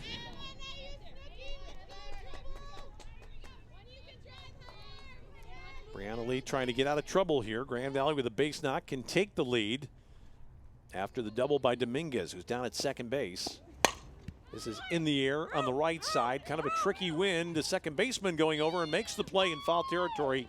Nikki Fulton grabs onto that one. Perhaps a good omen for Wayne after not a great performance defensively in the first game. We go to the bottom of the first inning. Wayne State and Grand Valley, no score. For about the past 7 months, Ellie's been running really high fevers, anywhere from 101 to 105. I really appreciated that when Ellie was going through a lot of her health problems that Dr. Duttler called me personally. I think it's important for parents to know that we really care about these kids just as we would care for our own children. Access to health is really an important part of being a medical home in primary care. So we do allow our patients to make same-day appointments whenever possible. They can email me or they can call. Ellie really likes going to see Dr. Duttler. Doctor.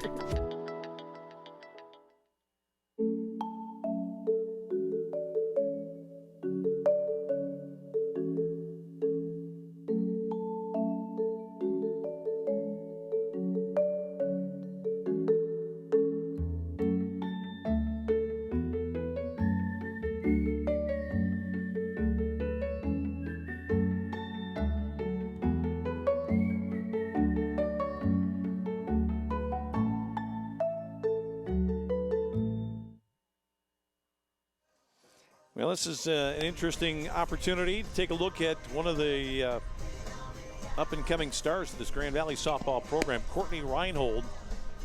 Been a big strikeout pitcher early on in her career. A lot of confidence is what Dana Callahan says about this pitcher, and Grand Valley has not hesitated throwing her right into the breach to start her Grand Valley career. She'll face Lindsey Butler, who kind of had mixed results in the first game. She was the losing pitcher, had a double in the contest off Sarah Andrzejczyk, but also made the last out of the ball game. So probably the best overall player for this Wayne State team stepping in to face Reinhold, who misses with her first delivery. Courtney Reinhold, 5'10", from Swan Valley in Saginaw. Ooh, and she little chin music there for Butler, who seemed to be a little bit surprised by the velocity of that one. 2-0 to Butler. Not a player you want to put on base. She can run, smart player. Reinhold got it on the outside corner. I'm not sure if that was a called strike or if Butler went too far with that check swing. I did look down to first base and saw Victor Sina raise his hand, so that seemed to indicate that she did go through with the swing. Reinhold again. Line drive speared by the pitcher. How about that? Game 2 starts the same way as Game 1. You'll recall that Grand Valley in the opening frame of the first contest had a line drive to third, followed by a line drive to short. Reinhold, looks like she was going to fix her hair there a little bit. And I'll just take time out to catch this ball first. And she did. Hard hit shot from Butler, who's been kind of a hard luck player here so far. Turns into out number 1. This is Kristen Lucas batting. Lucas playing in left field.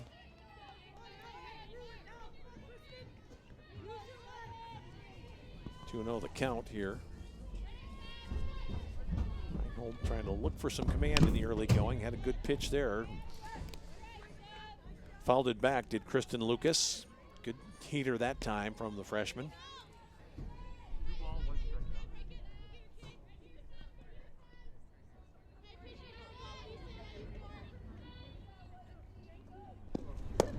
Reinhold goes off speed that time and falls behind now, 3-1.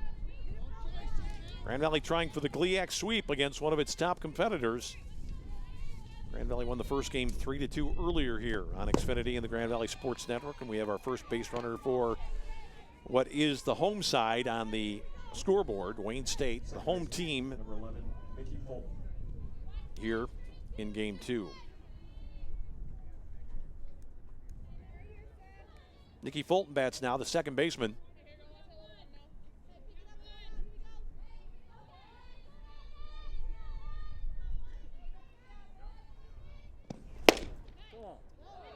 That pitch is framed a little bit by the catcher, who thought she had a strike there. That's Kaylee Reinhardt back there, and a little conversation with the umpire after that one, but it's a ball.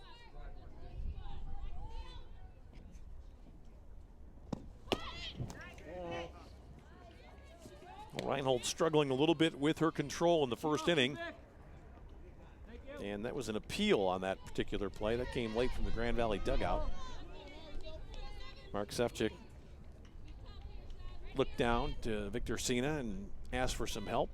2-0 the count. Reinhold in the air to center field. This is Janae Langs in for Game 2, the basketball player. No problem with that one for Janae, who had a walk-off hit. Her first hit of the season a couple of days ago in a Laker win. I like what Langs does here. She doesn't overrun this ball. The wind's carrying it back toward right field. She kind of framed it well, got in position, pulled it down. Pretty good little basketball player too is Janae Langs, if you watched Janelle Burgess's team this year. Came off the bench and provided Grand Valley with some scoring, even though I think she was technically the shortest player Grand Valley had. This ball is in the air to left field, not terribly deep. And out there to grab that one is Kelsey Dominguez for out number 3. So Wayne gets a runner aboard, does not score. We go to the second. 0-0, the Lakers and the Warriors on Xfinity and the Grand Valley Sports Network. Gotta go! I'd like to welcome you to our basement. I'd like to read a brief statement. We, the Hubacher family, are pleased to announce today that we've acquired the following players: Buster Posey, Mike Trout, Yadier Molina, Bryce Harper, Derek Jeter, and Miguel Cabrera. We believe that this demonstrates, once again, our family's unwavering commitment to assemble the very best team in this neighborhood. Mr. Hubacher, you've really upped the ante here. How do you expect the other families in the neighborhood to respond? Well, the Harris family's gonna be none too pleased.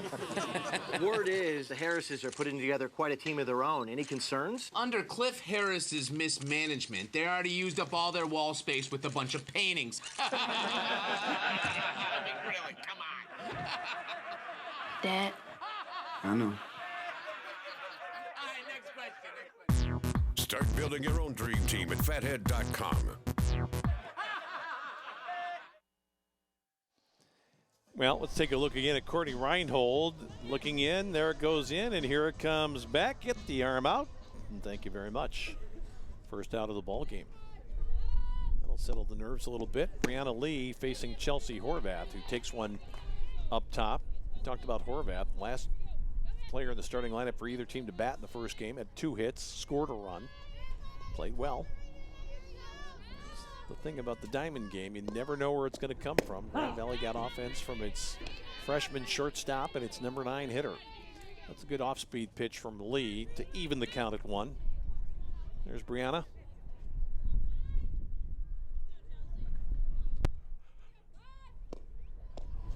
Horvath can't find that one.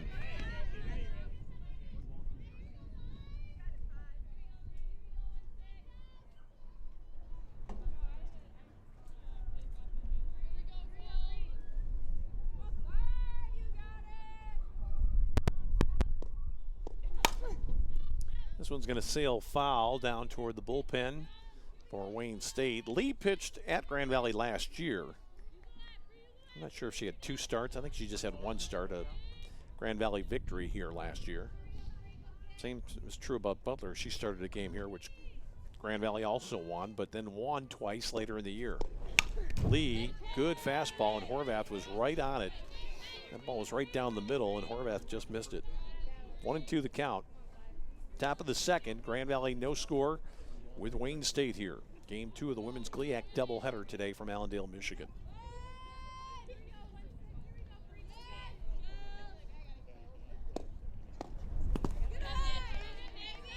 That's the second off-speed pitch that Lee has kind of bounced up there, which is not always a bad idea when you're ahead in the count. Horvath didn't offer, though. Let's see if she goes right back to the hard stuff, or will she go breaking ball, breaking ball? Henschel setting up outside. Had some stuff on it, was fouled back.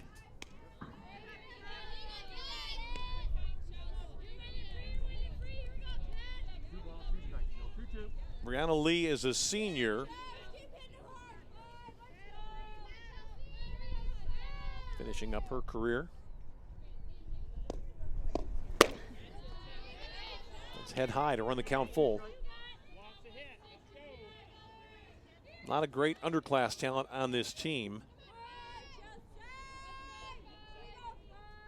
They will lose Emily Bryce after this season, so they'll have to find a catcher and a stick in the lineup, but they've got a lot of good players, including Butler, and that's a good pitch that Horvath couldn't find. It was probably on the outside edge, and Horvath swung through it anyway for strike 3.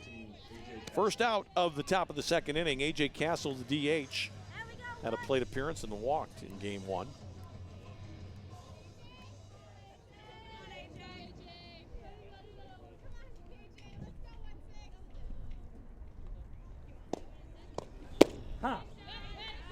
Good pitch there.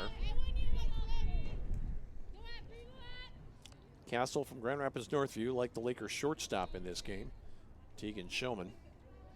A couple of former Wildcats now playing for the Lakers. Lee into her delivery. That is just off the plate that time. Grand Valley going with Courtney Reinhold in the circle for game 2. Wayne does not want to lose this one to arguably its top league rival. Grand Valley 3-1 in the season. And Lee misses upstairs.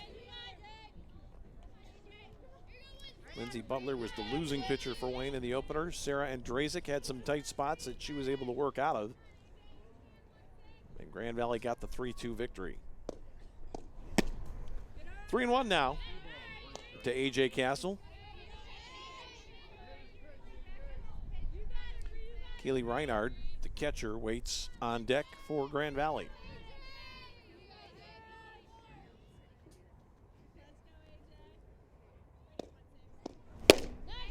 Yeah, she chased a little bit on that one. 3-2 the count.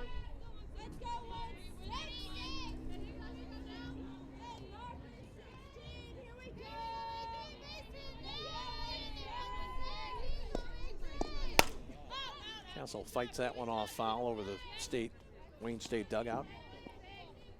Castle showed good plate discipline in her appearance in game 1, fell behind in the count, and then worked Butler for a walk. Let's see if she can do it here against Lee.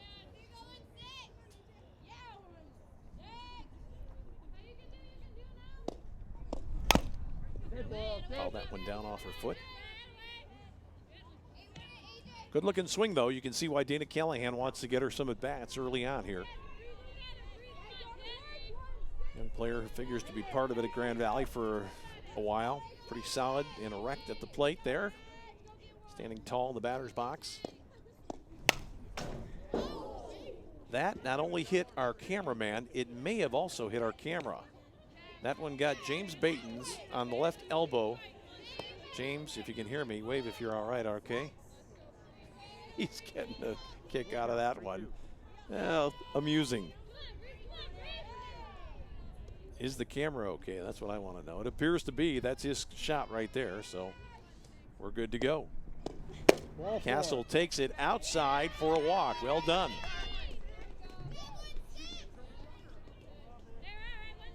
The catcher, number 6, Kaylee Reinhardt. Here it comes. We couldn't see the end result of that one.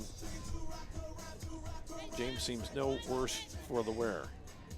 But I should point out to our producer director, Bill Cuppy, he's already signaled to me that he would like a couple of days off with pay just in case. No response from the truck on that one. This is Kaylee Reinhardt, the catcher, trying to bunt, went through that one for strike 1. Runner at first for Grand Valley, Castle with the walk.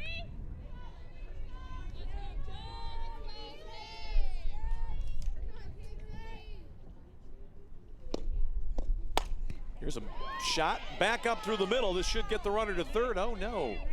Castle stopped there. I think Dana Callahan didn't like to see that. She says something to the dugout.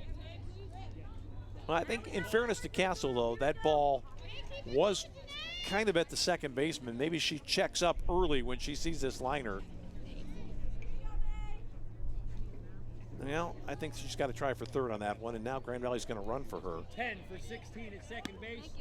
10 running at second base for Lakers, 10, Megan Downey. So Grand Valley in business here after the base hit by Reinhardt. And here is Janae Langs. You know, Dana Callahan's thinking if I'd run for Castle the pitch before that, we'd have a runner at third with 1 out.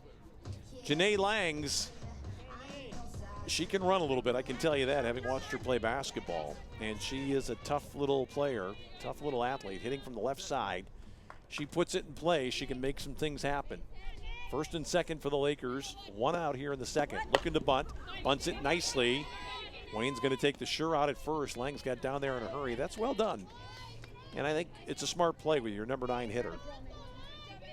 At this point in the ball game, you move the runners up. You've got Showman, a good hitter, batting next. A wild pitch puts you ahead. A base hit gives you 2. So not bad strategy. A little bit different than what you might see in baseball, but not a bad idea.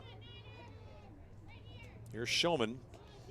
Struck out, had a great battle with Lee in her first at bat. Takes that one on the outside corner. Showman just looks like somebody who's going to dare you to throw it through her. She appears to be a confident batter, somebody who feels she can put the bat on the ball against anybody. And she's in an 0-2 hole now as she fouls that one back. Grand Valley with an opportunity here at the top of the second. I mentioned once again that in the GLIAC, the home team is actually the visiting team. for the second game of league doubleheader. So Grand Valley is listed as the visitor on the scoreboard right now. Trying for the breakthrough here against Brianna Lee. It's not going to be easy. Just outside. Boy, Lee wanted that pitch.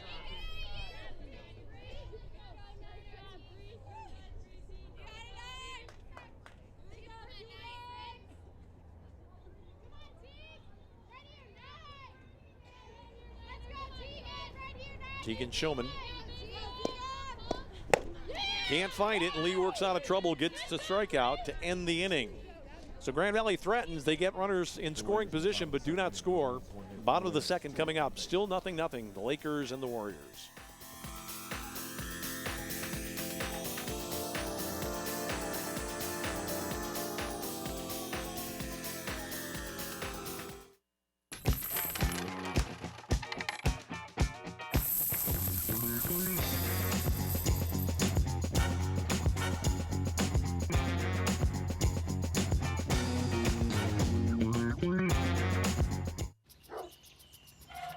If you sign up for DirecTV's latest deal, prepare to be blindsided. Because they'll double your rate before you know it. And you'll find you're locked into a 2-year contract that could cost you over $3,000. That's why the smart choice is Xfinity. You can see all the best action in football all season long, with no surprises. Don't get blindsided by DirecTV. Call 1-800-XFINITY today.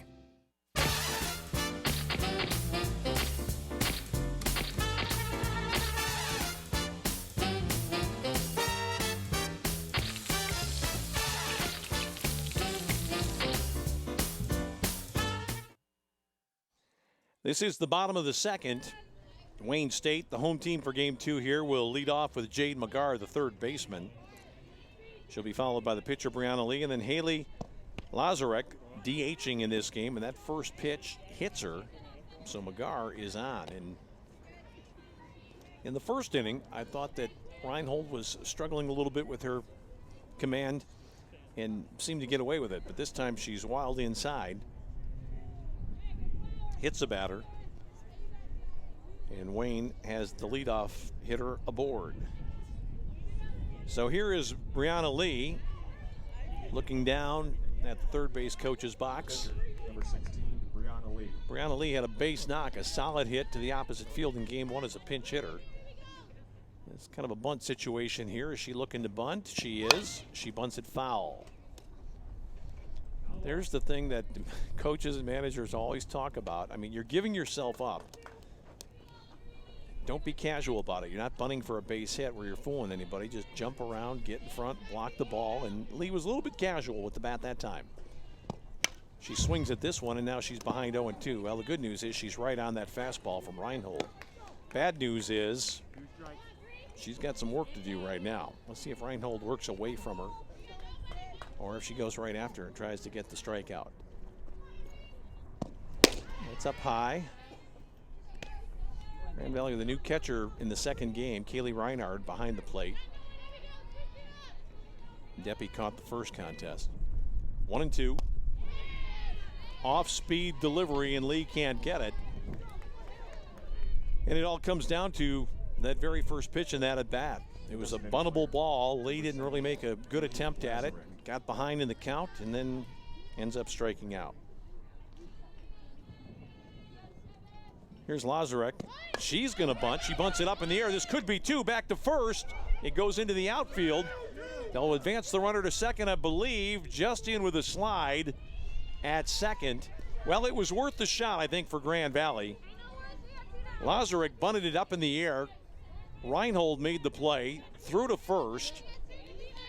And a little bit of a collision there at the bag with the runner and the fielder getting there at the same time. Let's take a look at it again. I think Reinhold doesn't really hesitate.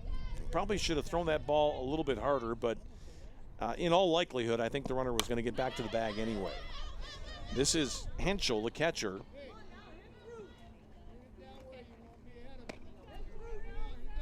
Batting with 2 out now. And a runner at second. Devin Henschel, the only West Michiganian on the squad for Wayne State. Good player back up the middle. Nice play by Showman. Guns it across for the out. And Grand Valley is able to get out of trouble. We go to the third, still no score between the Lakers and the Warriors here on Xfinity and the Grand Valley Sports Network.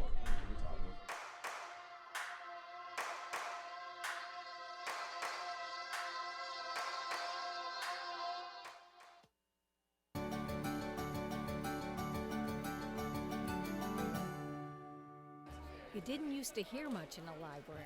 Well, this is no typical library. The Mary Ida Pugh Library Learning and Information Commons on the Allendale campus has been receiving praise and acclaim from the moment it opened its doors in 2013. The design came after watching and listening to students, but it also came with Grand Valley's high standards of design and environmental responsibility.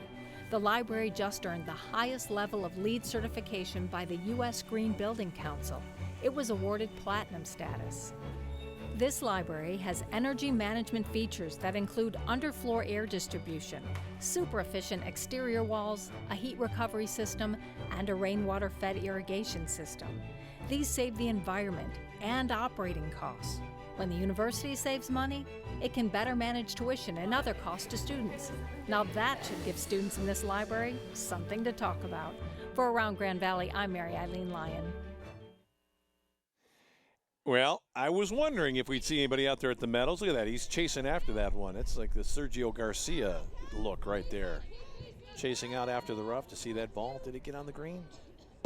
Am I going to make my first birdie of the year? I think that was probably one of the Grand Valley golfers out there playing today at the Meadows Golf Club. Adjacent to the sports complex here at Grand Valley State University. You got the baseball field, the softball field, the football stadium, the golf course. And then on top of that, you've got the soccer field and the new outdoor track and field facility, which is used for lacrosse, all kind of bunched right together.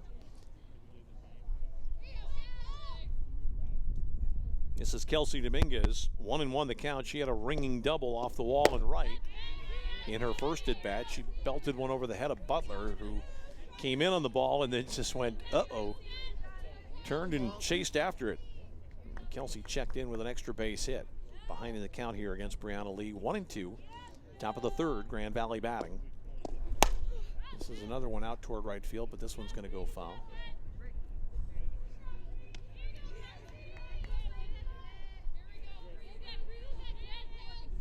Boy, Grand Valley's been impressive when you take a look at the way they've rebuilt their defensive alignment. Cleary and Taylor had played on the left side last year, and Brittany Taylor in center field. They've found replacements, and they're playing well defensively today. That is strike three, and the catcher, Henschel, didn't even wait for the umpire's call that time. She got it out of her glove and just started it around the horn, and Dominguez becomes a strikeout victim. That brings up Jenna Lenza. Kind of an odd move in the first inning after the double by Dominguez with one out. Gary Bryce just said, no, we're not going to mess around with Lenza. We've seen enough of her act. And he walked her intentionally and then got out of it. Got two outs after that. So good call there by Wayne State's veteran coach. He knew what he was doing.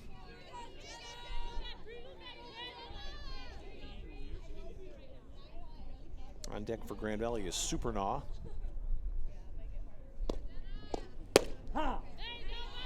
It's a healthy zone there. That ball looked to be off the plate from my vantage point.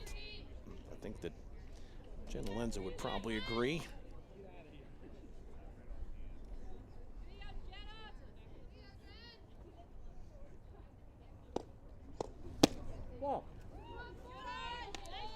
That looked like a slightly better pitch, but I think, in fairness to Sefcik, the umpire, that one was probably a little bit low in the zone. It certainly caught a portion of the plate. Just below the knees, though. 2-1. That's up high. 3-1 now to Grand Valley's Jenna Lenza, who walked in her first plate appearance. Talked about Grand Valley's ability to knock the ball over the fence the last 4 or 5 years with Katie Martin and Miranda Cleary and the Taylors and some others. This is a girl that might hit some home runs for Grand Valley. Not this time, I don't think, but maybe. Yeah! How about that? Jenna Lenza goes deep. And she has suddenly found the power stroke It's a home run to give the Lakers a 1-0 lead. Home run for Jenna Lenza, her 4th of the season. Didn't think this one was going to be able to fight through the wind, but she hit it right on the line. And this ball just kept carrying, and it got out of here fairly comfortably. Not much doubt about that one. Jenna Lenza with a home run. I think that's number 3 on the season for her, and that emptied the dugout. They will do that for you. Lakers take a lead again. And Wayne State has not been ahead in this doubleheader. This ball is on the inside corner against Mackenzie Supernaw. Well, I will say this again about Gary Bryce. He knew what he was doing when he walked Jenna Lenza with a runner at second in 1 out in the first inning. This ball's hit foul down past third. He might walk her next time if she comes up with nobody on and nobody out.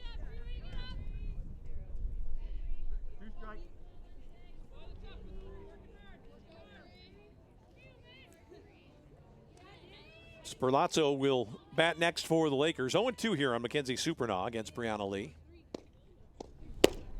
Pitches away.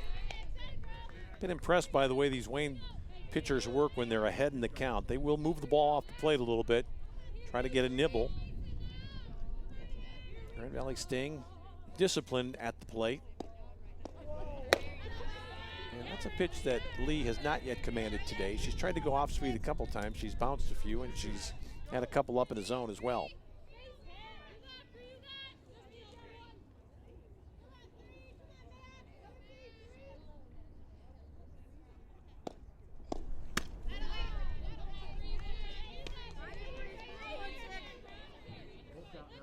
So Supernaw works the count full here. The Lakers breaking on top on the home run by Jenna Lenza.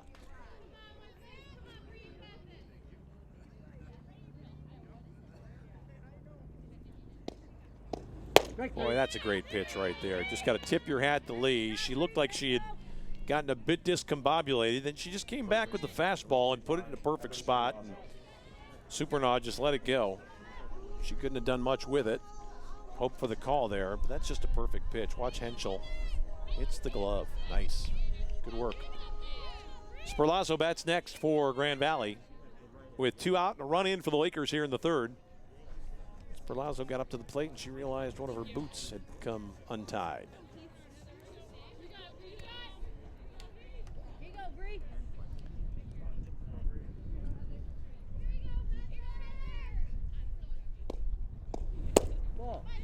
That pitch is a little bit wide to Sperlazzo.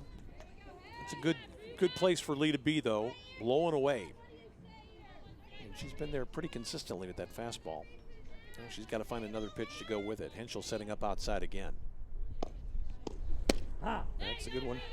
Right into the catcher's glove.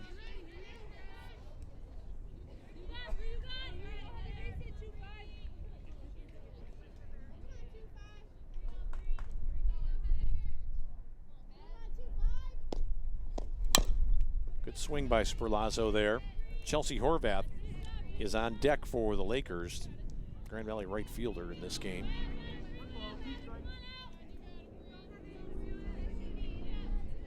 So far, though, Grand Valley's played good basic ball early on. They've not made any glaring mistakes in the field, and they've done enough at the plate.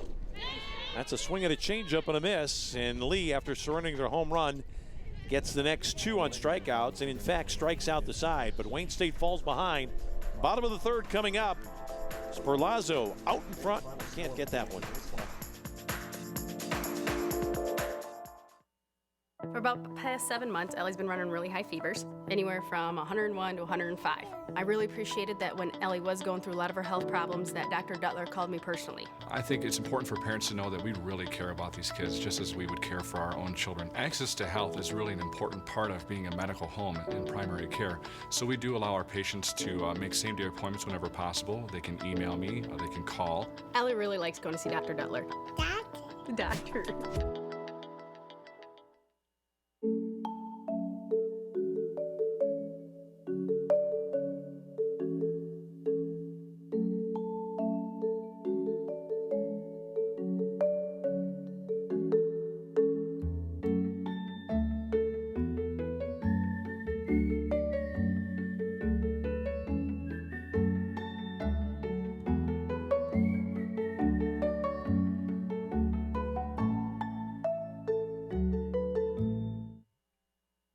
Now, this at-bat has been a long time coming for Gabby Williams, the shortstop, who played all the way in game one. Did she swing at that one? She did. On the check swing. She did not bat in the first contest. They used the designated player for that spot in the batting order, but Gabby Williams is batting ninth in this game, and she fouls that one back. So if there's anybody who's got an excuse for being a little bit rusty this afternoon or maybe a little bit tired, it's this player right here. The number 9 hitter wearing number 9, Gabby Williams from South Lyon. Falling behind 0-2 to Reinhold here. Let's see if she goes right after her. She goes outside. Williams does not bite.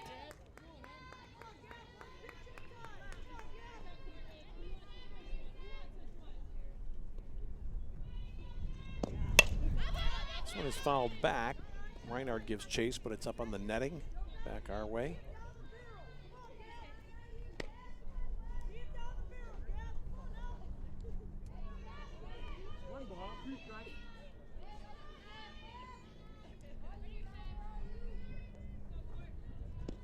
Reinhold bounces that one up. 2-2 now to Gabby Williams.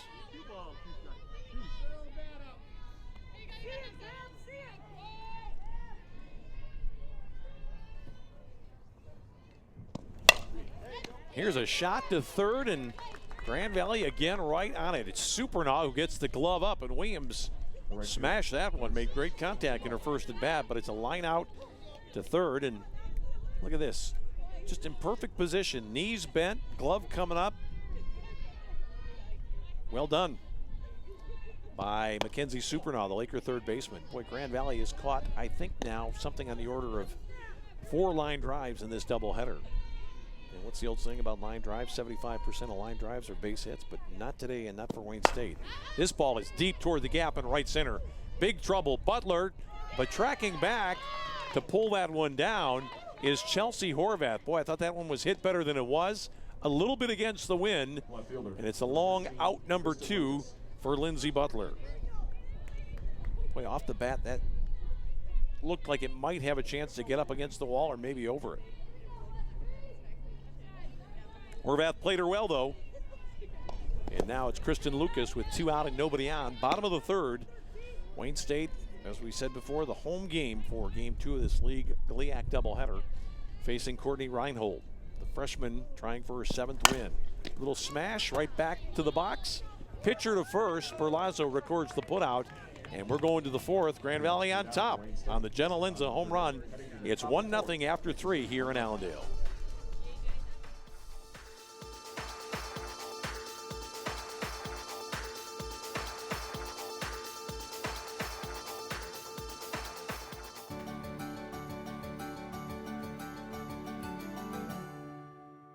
Grand Valley's commitment to a diverse and inclusive campus has been recognized by the country's oldest and largest diversity-focused publication for higher education. Insight into Diversity awarded Grand Valley the 2014 Higher Education Excellence in Diversity Award. The honor is based on an institution's diversity and inclusion initiatives and the ability to embrace a broad definition of diversity on campus. Having an environment where we're inclusive, not just in our student body, but also in our practices and employment practices in the classroom, we enhance the educational experience for all of our students. The university once again broke enrollment records this fall for minority and international students. The focused attention on inclusion means Grand Valley graduates are capably entering a global workforce where they are making a difference. For Around Grand Valley, I'm Mary Eileen Lyon. Well, in the 3rd inning, Brianna Lee struck out 3 Laker hitters, but the 4th one that she faced, it was actually the 2nd one that she faced, was Jenna Lenza, who knocked one over the left field fence for a 1-0 Grand Valley lead. And this is Chelsea Horvath, who struck out in her first plate appearance back in the 2nd inning, batting now. Takes the first pitch of the frame for a strike. Grand Valley trying for a doubleheader sweep after winning the first game behind Sarah Andrzejczyk. Outdueled Lindsey Butler to win it 3-2. Wayne State made 3 official errors and a couple more unofficial mistakes in that contest, and Grand Valley was just the tighter side. Scored 2 runs early and never gave up the lead. And Wayne State has not been ahead in either of these ball games. That ball is just away. 1 ball, 2 strikes. 1-2, the count here to Horvath. Second game of our doubleheader moving right along. Horvath spoils that one off. It's Horvath, Castle, the DH, and Kaylee Reinhard, who's catching game 2, the first 3 scheduled here for Dana Callahan, and the Lakers.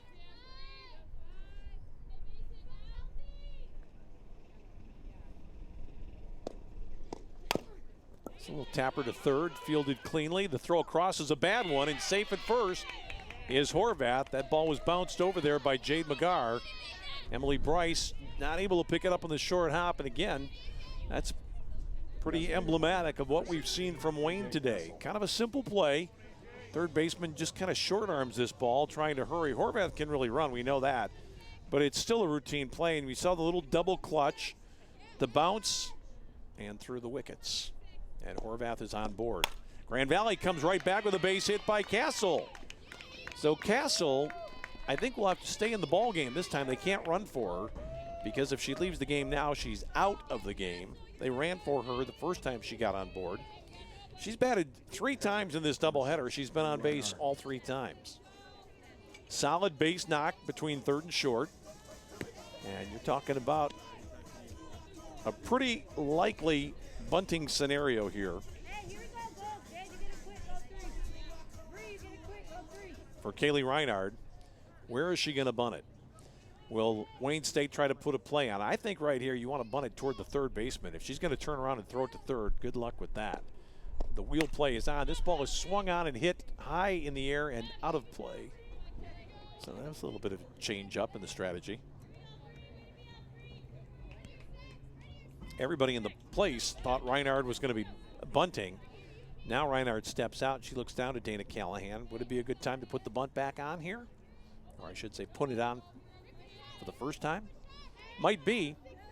I think Reinhard might be thinking about bunting here. Let's see. Yes, she is. And she takes a pitch at the letters for a called strike. I can't really fault Kaylee there. That's a tough pitch away and up. Could pop that one up real easily, so she let it go by. Didn't get the call. She'll be swinging here 0-2, you'd think. Grand Valley with 2 on, nobody out, 4th inning. Reinhard hits a tapper to first, and Bryce is going to have to make the play back to first base. So it works out for Grand Valley. They essentially get a swinging bunt there, and nice work by Reinhard to put it in play and move up the runners. Didn't have a real good swing at this ball, but kept it in play, and now Grand Valley has 2 in scoring position. It's Janae Langs who can run, and she's got a little bit of pop in this bat too. So let's see if she can motor one into the outfield and get 2 home here for Grand Valley. She does just that. This will go into the gap. Langs may take the turn and try for 2. No, she'll stay at first base, and Janae Langs gets the biggest cheer of the afternoon, I think, for that line drive single that scores 2 and puts Grand Valley on top 3-0. Just a good, solid base knock by Langs. And the error comes back to haunt Wayne State as Horvath comes across in front of Castle. Shortstop, number 9. You know, yeah, the outfield playing pretty shallow there as well, thinking about a play at the plate, and that allowed that ball to get up into the gap a little bit, which in turn allowed Castle, who's not a fast runner, to score from second base. 3-0 Lakers. And here's Showman. Langs is running on the play. The throw down to second. She is safe. The ball got away from Williams, and Janae Langs is in there with a head-first slide. I'm not sure how much dirt she ate on that one. Oh, she's laughing. She's got dirt in her mouth, dirt in her nose, dirt in her shirt. It's everywhere. Going to be a pretty close play. Williams kind of bailed a little bit on it, and now Showman has a runner in scoring position. The pitch, by the way, was a ball. I wonder if they'd run Langs again, center to third. Showman checks it, that ball is up high. You get the third baseman, McGarr, playing in front of the bag, anticipating a slap or a bunt. And then you got Williams, who's kind of caught betwixt and between, and now there will be a visit at the mound with the assistant coach, Pat Kent, who comes out to talk to her team. And I think she may have seen the same thing that I saw, that the infielders on the left side weren't really alert to the possibility of Langs maybe trying for third on the play. And so she's going out there and saying, listen, we're down in a hole right now. We cannot fall asleep mentally and allow this runner at second to get to third. And she doesn't want a situation where her catcher, who's a freshman, starts throwing the ball around the lot, trying to chase after that runner. Williams is the shortstop, moving toward third. The third baseman backed up just a touch. Langs might be thinking about it here. She's not going. Here's a ball back up the middle. Williams got a glove on it, tries to make the throw, not in time. Smart running by Langs. She was off with contact, made it to third. It's an infield hit for Showman. Her third hit of the doubleheader. Grand Valley now with first and third with just one out. And here's Dominguez, who had a double back in the first inning. So Langs has moved into scoring position at third. Grand Valley trying to bust this one open here in game two, and they've got a pretty good candidate at the plate, Kelsey Dominguez, who's got some pop and who can run. Two very good runners out there right now for Grand Valley. Showman, who can run, and Langs, who's already demonstrated what she can do. Will Grand Valley put a play on here? Maybe a suicide? I don't think so. I think they're going to let her swing. Grand Valley's thinking about the runner going. Showman dared Henschel to throw the ball. She stopped about 15 feet off the base. But Henschel just threw it back to the circle. 1-0 the count. I got to believe Showman's not going to hang around too long. She's not going this time. Well, Showman breaks off the base a little bit, and you've got Bryce, who's thinking maybe a bunt. So even if Tegan Showman gets off the base a good ways, there's nobody there to really corral her with Bryce coming in on the play. So why doesn't she go? I think she's going to go. She's down in sprinter stance practically right now, Tegan Showman. Oh, they do bunt, but it's foul. And it was that was a squeeze, no doubt about it. If she gets that one into fair territory, Langs is going to score. Grand Valley, though, was a little bit lucky that that ball didn't just climb into fair territory because the catcher, Henschel, took 2 steps, picked it up, and then tagged Langs. Langs would have been out. She needs to move this ball about 20 feet into fair territory. 2-1. Interesting call here. What's going to happen? Brianna Lee looking in for the sign. This ball is fouled straight back. Showman was moving on that particular play. Well, this is what Dana Callahan said her team would have to do this year with not as much power as the Lakers have had the last 4 or 5 seasons. Be a little bit more tactical. Horvath just needs to get a ball in play here. Boy, she fouls that one straight back to the screen. Good cut, I should say Dominguez, not Horvath. Kelsey Dominguez, the left fielder, batting now. 2-2 count with 1 out. Langs at third, Showman at first. Dominguez 1 for 2, a strikeout and a double in this game. Can she get this ball to the outfield right here and get that important 4th run in? That ball is up high. Showman's going down. They're not going to make the play, and Langs is going to score.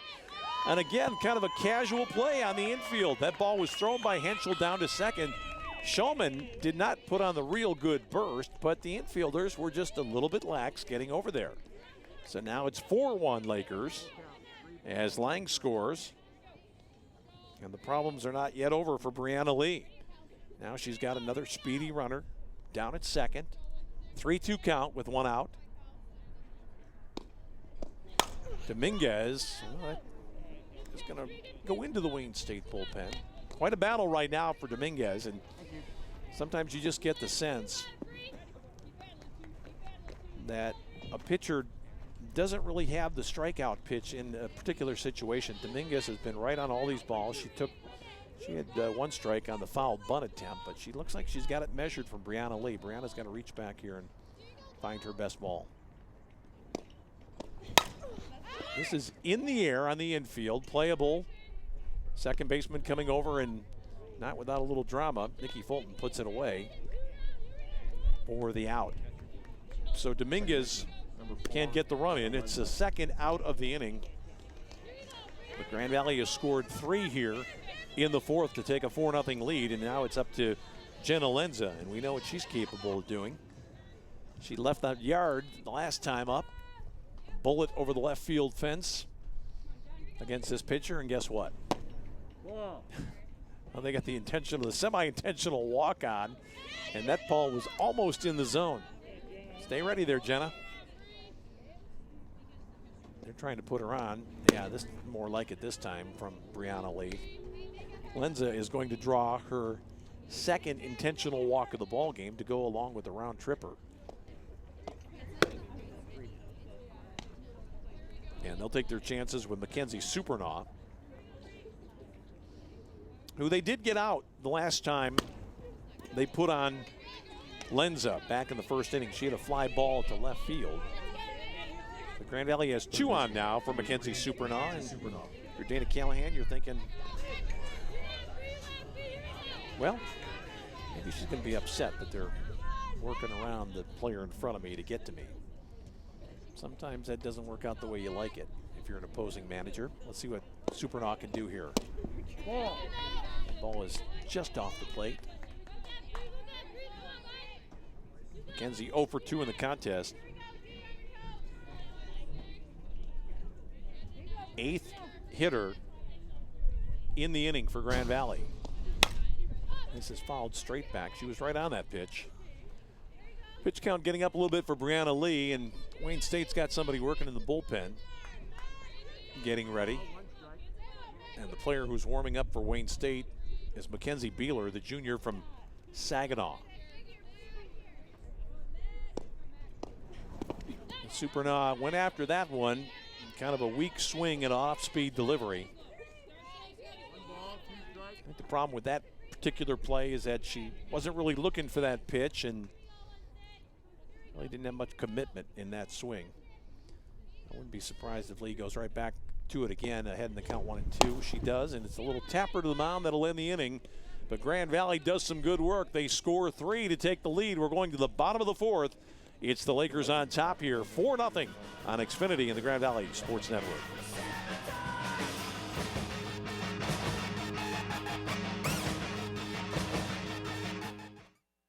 Gotta go. I'd like to welcome you to our basement. I'd like to read a brief statement. We, the Hubacher family, are pleased to announce today that we've acquired the following players: Buster Posey, Mike Trout, Yadier Molina, Bryce Harper, Derek Jeter, and Miguel Cabrera. We believe that this demonstrates, once again, our family's unwavering commitment to assemble the very best team in this neighborhood. Mr. Hubacher, you've really upped the ante here. How do you expect the other families in the neighborhood to respond?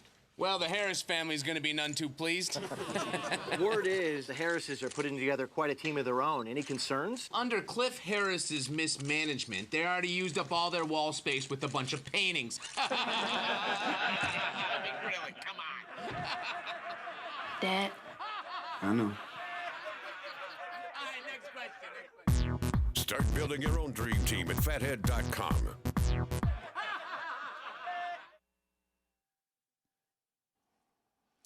Well, keep the mind active, and you know what? You're going to be able to use that Afghan probably at the next baseball game if it gets cold again.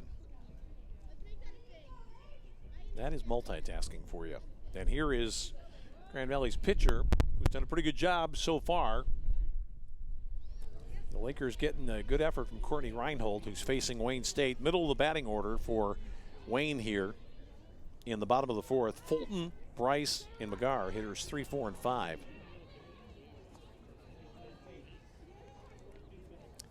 But I see that we have Kylie Barrett moving out to bat here. And the designated player now plays third base. To lead off for Wayne State. So we'll see how this plays out. Fulton, the second baseman, gives way to Kylie Barrett. The freshman from Croswell, Lexington, over on the other side of the state, over by the thumb. Pinch hitting for Wayne State, number 8, Kylie Barrett.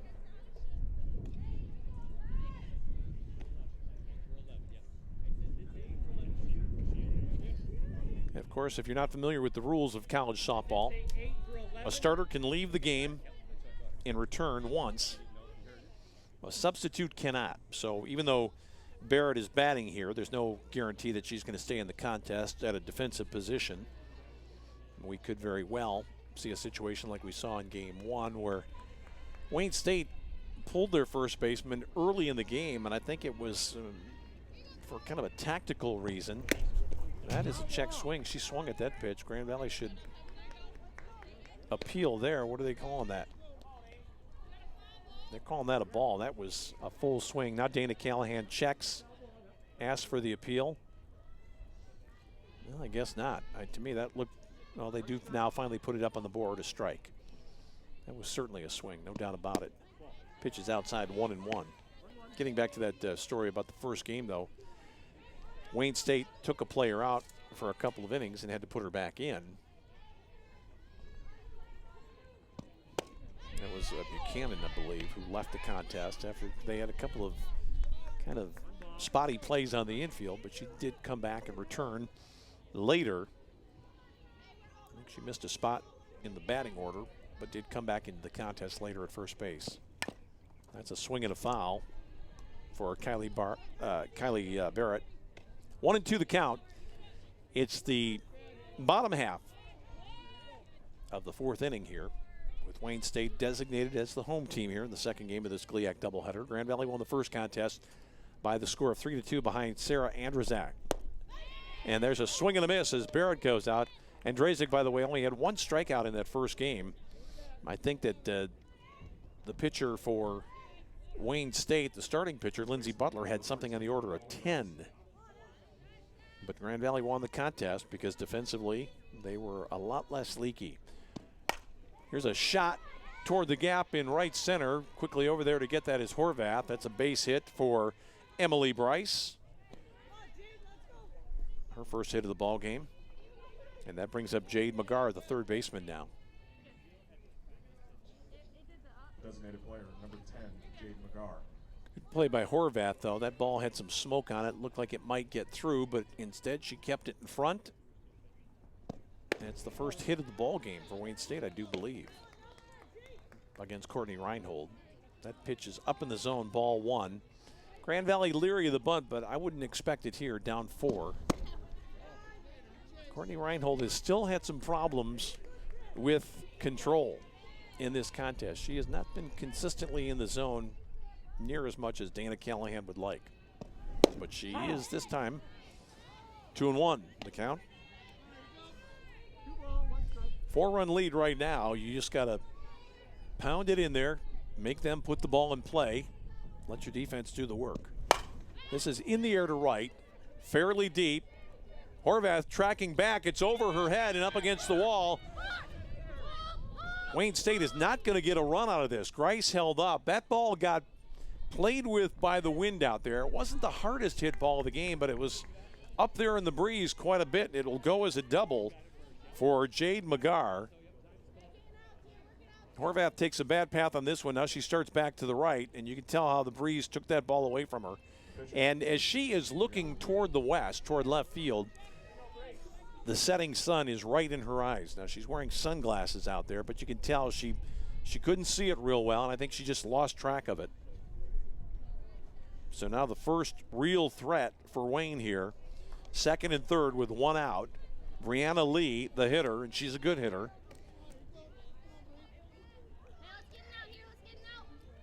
Grand Valley wants a strikeout here, the old Adam ball.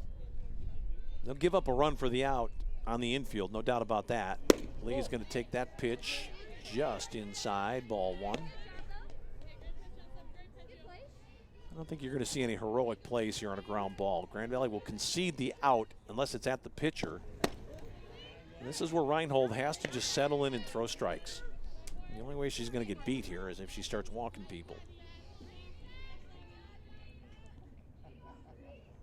Nobody working right now in the Grand Valley bullpen. That's a good pitch there from Reinhold on the outside portion of the plate. Grand Valley 4, Wayne State nothing here. This is the bottom of the fourth inning. Grand Valley has just scored 3 runs in the top half of this frame. Reinhold, a little too fancy there. Tried to break one off against Brianna Lee. Now she's in the hole 3-1. It's a great count here for the opposing pitcher.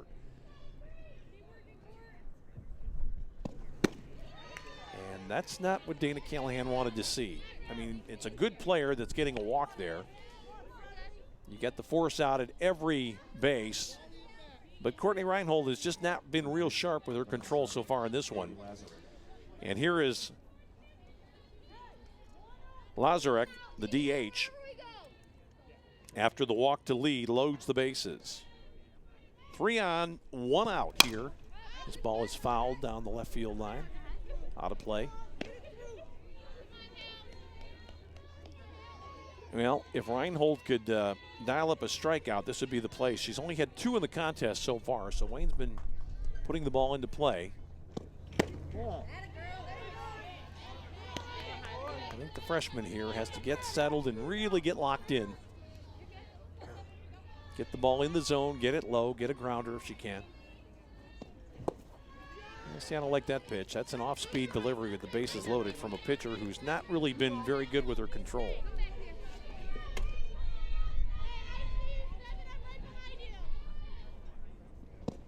That's more like it right there. Will she come home? She does for the force.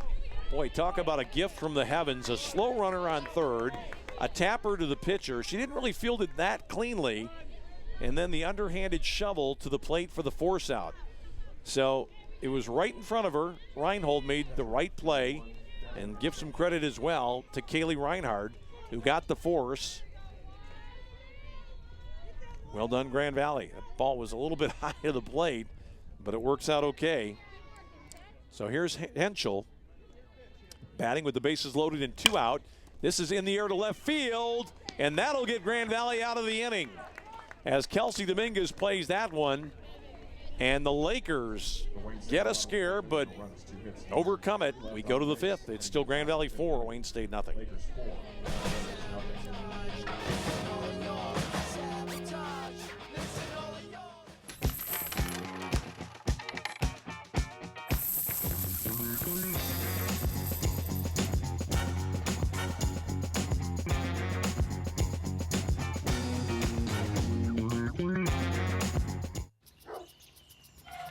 If you sign up for DirecTV's latest deal, prepare to be blindsided.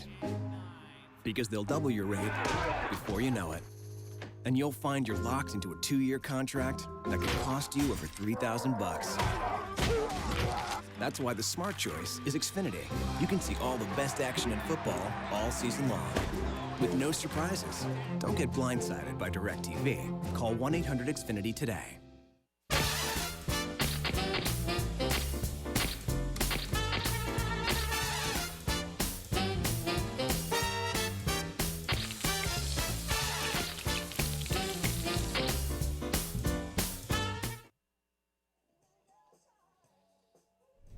Well, it probably hasn't been the sharpest performance for Courtney Reinhold here during her freshman season, but she got it done that frame. Bases loaded, 1 out situation, got a roller back to the mound for a force out, and then got Henschel to hit kind of a soft liner to left for the 3rd out of the inning, and Grand Valley maintains the 4-run lead. We talked about Kylie Barrett batting in that last inning for Nikki Fulton. Barrett will stay in the game and play second base right now for Wayne State. Normally a shortstop, but she'll play at second here as Grand Valley gets to the only hitter that did not bat in the last frame. It's Heather Sperlazzo, the first baseman, 0 for 2 in the contest with a strikeout. Follows this one straight back to the screen. Well, the Lakers were awfully sharp in the field in game 1, but they've been equally good here in the second game of the doubleheader. Brianna Lee on the hill. Sperlazzo hits a little tapper to third. Shouldn't be a problem. The throw across by McGarr will retire Sperlazzo at first base for out number 1. Right fielder, number 5, Chelsea Horvath. Chelsea Horvath bats next. She was safe on an error by the third baseman her last at bat and scored the first run of that 3-run 4th inning. This ball is fisted right to shortstop, and Williams is going to glove that. Not much on that one from Chelsea Horvath. Just a little flare toward the middle of the diamond, and It's Gabby Williams who took care of it for the second out. Here is A.J. Castle, who's had an interesting ball game. Pinch hitter in game one, drew a walk. In this contest, a walk in a single. Fourth at bat, they haven't gotten her out yet. That's a floater that grabs off a little piece of the black on the outside portion of the plate. Dana Callahan has figured out that this young woman can move the baseball or move the softball a little bit here, and she's done it today. She's had good plate discipline. Our camera guy up there, James Batons, is now starting to think that it's turned personal or something. That one not too far from his position. He got hit earlier with a foul ball. 0-2 with 2 out here. Castle trying to keep her on base streak alive. Not going to do it this time. Foul tip for strike 3. Grand Valley's out in the 5th. Here comes Wayne State, still looking for some offense, trailing on Xfinity and the Grand Valley Sports Network.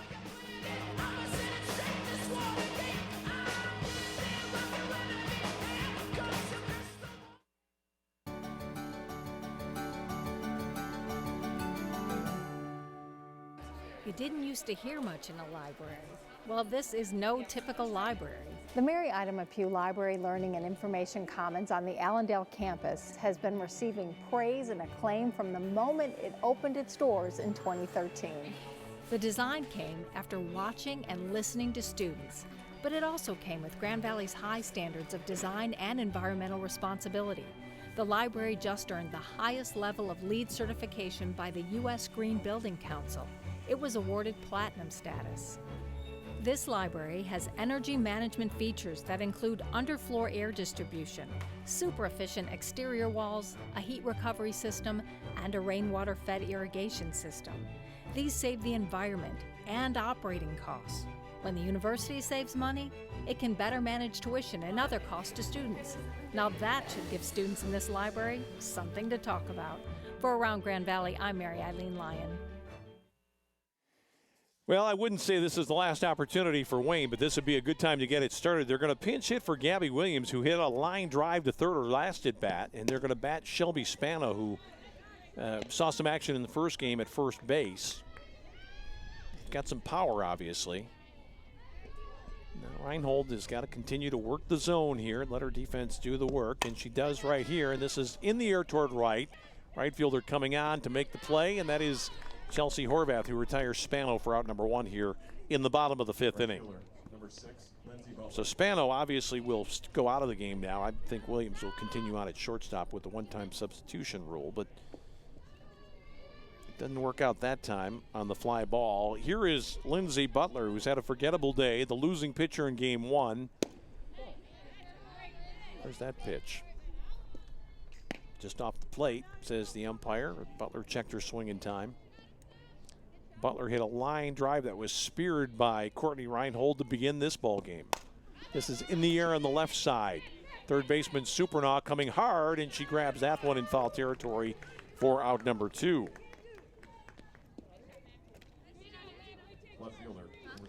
So now Kristen Lucas.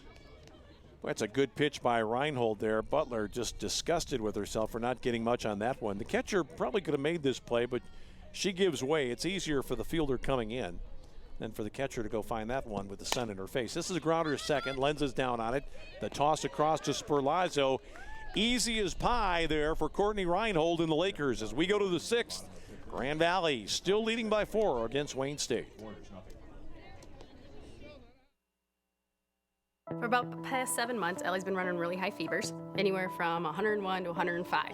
I really appreciated that when Ellie was going through a lot of her health problems that Dr. Duttler called me personally. I think it's important for parents to know that we really care about these kids just as we would care for our own children. Access to health is really an important part of being a medical home in primary care. So we do allow our patients to make same-day appointments whenever possible. They can email me, or they can call. Ellie really likes going to see Dr. Duttler. Doctor.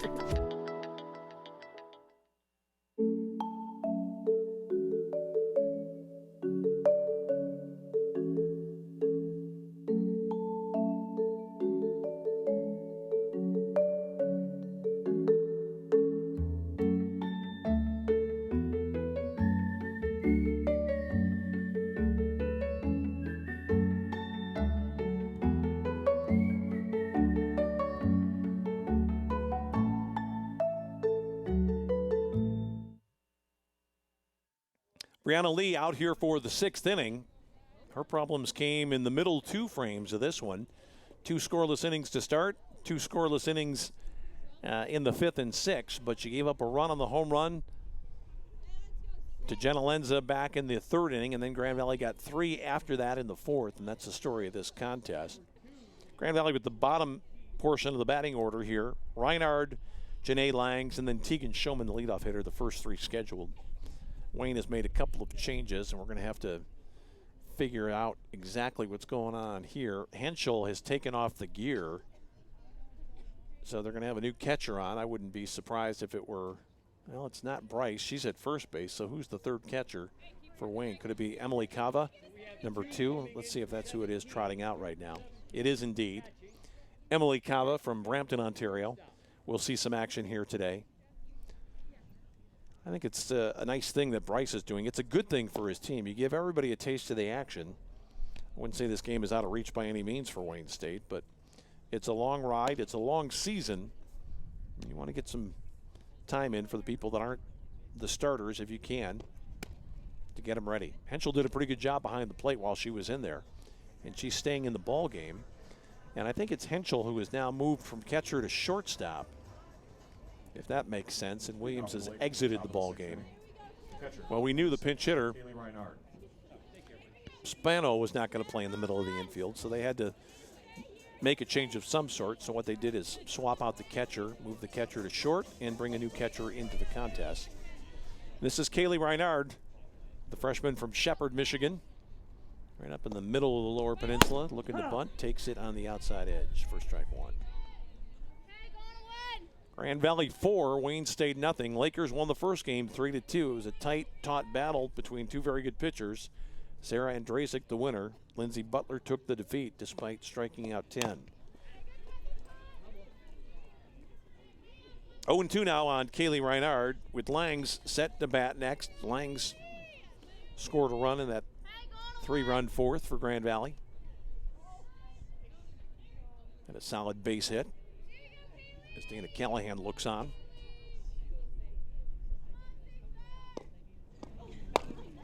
Little roller. Pitcher is going to take care of that one and throw it across to Bryce for out number 1.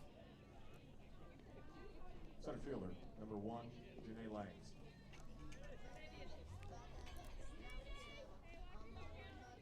Here's Janae Langs, the center fielder.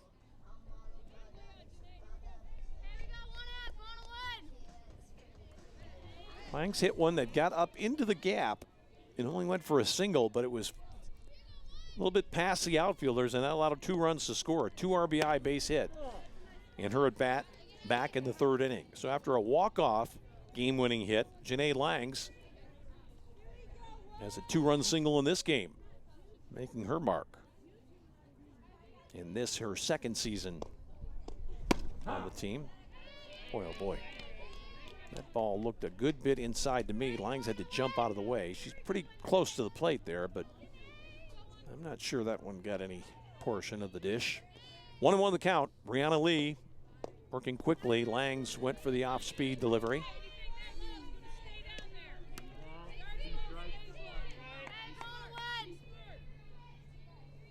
And now Janae is behind in the count with 1 gone here in the top of the 6th. Brianna Lee trying to keep her team in. Offense has been a little tough to come by today for Wayne.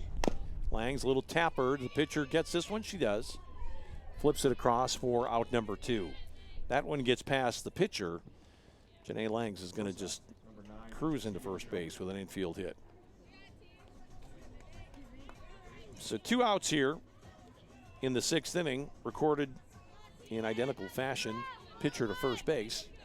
And that brings up Tegan Showman for what will be her 8th at-bat and probably her last at-bat of the day. 2 out here in the 6th. Showman looks at an off-speed pitch. That's one of the best ones that we've seen from Brianna Lee today. Took something off it, had a little bit of bend, kept it down in the zone. Showman watched it float by for a strike.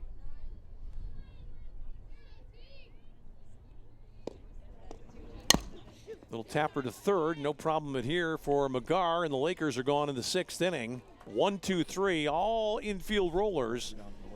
Bottom of the sixth coming up. Wayne State's got to make something happen right now. Grand Valley on top, 4-0 on Xfinity and the Grand Valley Sports Network.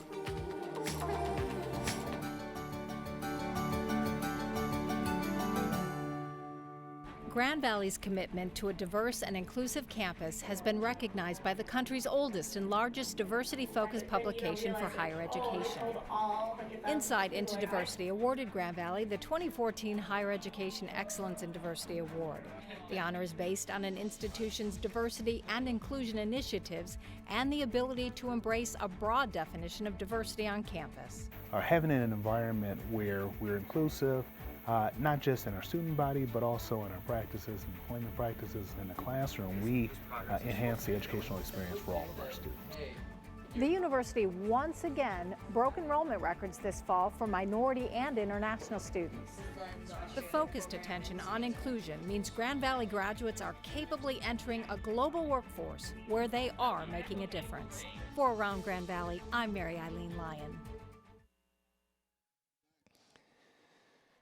Well, we're talking about two teams that have made some regional softball appearances. Wayne State last year, Grand Valley the year before that. It's a good young Wayne team, but Grand Valley's had the answers today. Reinhold, first pitch fastball to Kylie Barrett to lead off the sixth, and that's followed straight back to the screen. Pretty simple strategy right now for the freshman for Grand Valley. Just get it in the zone somewhere, and she's done that on 2 consecutive pitches. 0-2 the count now. Nobody working for Grand Valley in the bullpen. It looks like it's going to be Reinhold's game to finish out if she can stay up in the saddle here. Barrett 0-2.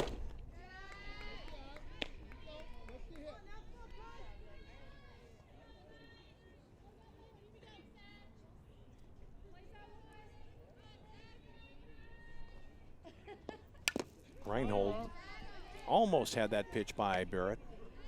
I'm a little surprised we haven't seen ball back up warming for Grand Valley. Grand Valley had pitchers up constantly warming up in the first game, but not so much here in the nightcap. That ball is just a little bit low. Pretty good pitch, good velocity. 1-2 or 2-2 the count now. This is Kylie Barrett, who came into the game to replace Fulton at second base. 2-2 pitch, hit hard down past third. Reinhold got that one up in the zone and in. Barrett was ready for it. Supernaw is playing about 8 inches off the line at third, but she's still inside the bag down there, so we might see her back up a little bit. Now she's just about in the baseline here.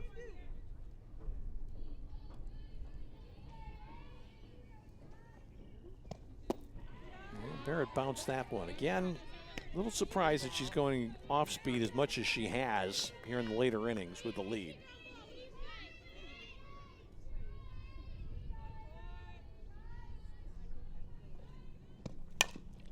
And that was another one that got in on Barrett. She pulled it foul.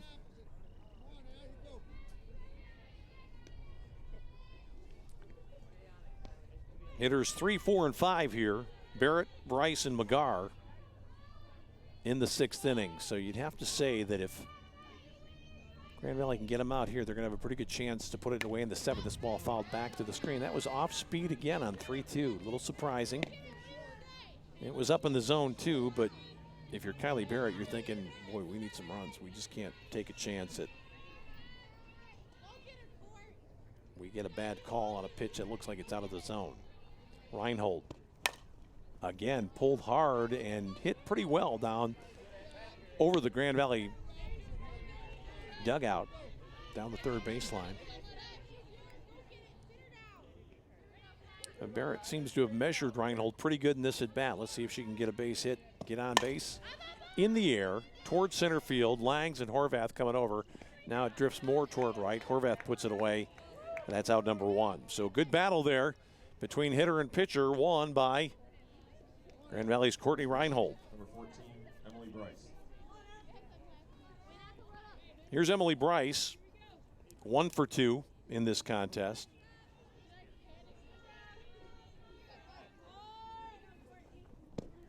Bryce, that one was fouled down past the bullpen. The senior, who has moved around a little bit, caught in the first game, played first base here in the nightcap. Powerful right-handed hitter. Reinhold gets her to hit a tap to third. Plenty of time for Supernaw. A great throw across to Sperlazzo.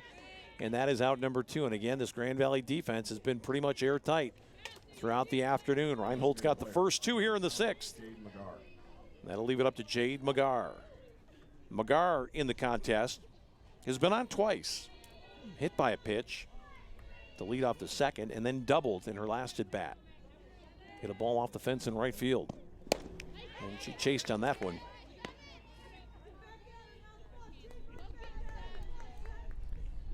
Lakers now 4 outs away with a 4-run lead, and Reinhold continues to get it done. Here's a bunt attempt. It's going to be fair or foul. It didn't get out of the batter's box. That's a bit surprising to me. I'm thinking Gary Bryce is down in the third base box thinking, not exactly what I had in mind from my number 5 hitter. Down 4 outs away, and bunting.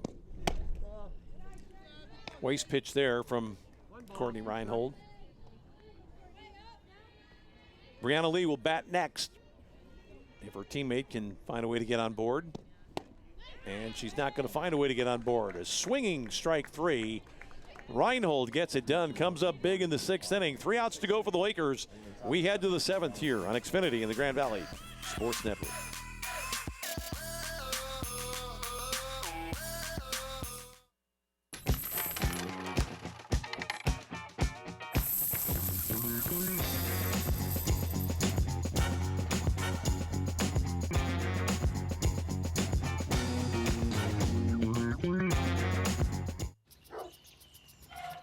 If you sign up for DirecTV's latest deal, prepare to be blindsided. Because they'll double your rate before you know it. And you'll find you're locked into a 2-year contract that could cost you over $3,000. That's why the smart choice is Xfinity. You can see all the best action in football all season long, with no surprises. Don't get blindsided by DirecTV. Call 1-800-XFINITY today.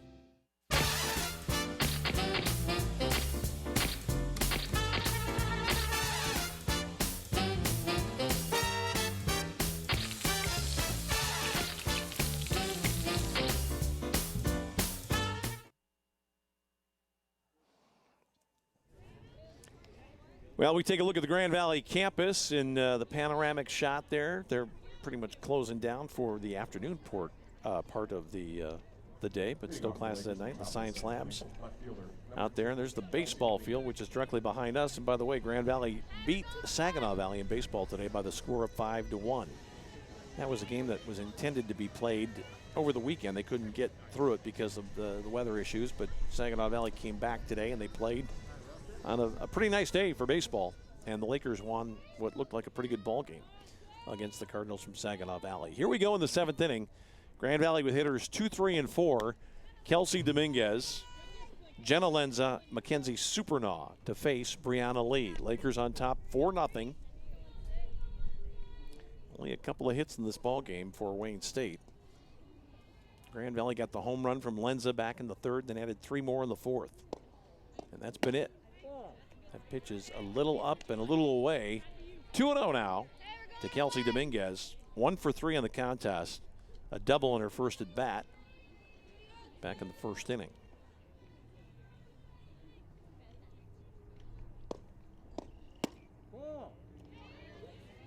Good eye there by Dominguez. That pitch was over the plate but high. And Cava, the catcher, turned around and said, where was that one? But I think in her heart she knew where it was. It was out of the zone. We'll see if Dominguez is taking here 3-0, I would imagine. She is, and that's a strike.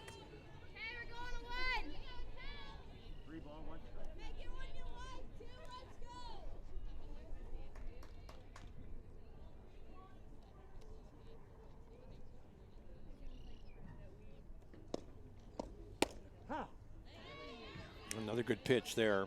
That's a good call by the umpire. 4-0 game, final inning. He's not going to give you a free win there if you're Kelsey Dominguez. You got to hit your way on. It's got to be an egregious miss to get a free pass here in this situation. 3-2 the count now on Dominguez. And that was a good pitch there by Brianna Lee toward the outside edge of the plate. Too good to take. Dominguez spoils it. And the Laker left fielder stays alive here. Outfield straightaway, not very deep. A little bit of a gap in left center if she can pull one. That's outside. Ball 4.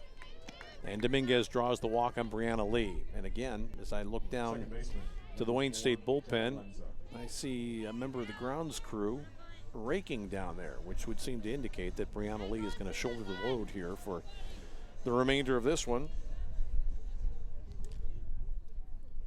Genalenza had a home run earlier in this contest. It's the game-winning hit so far.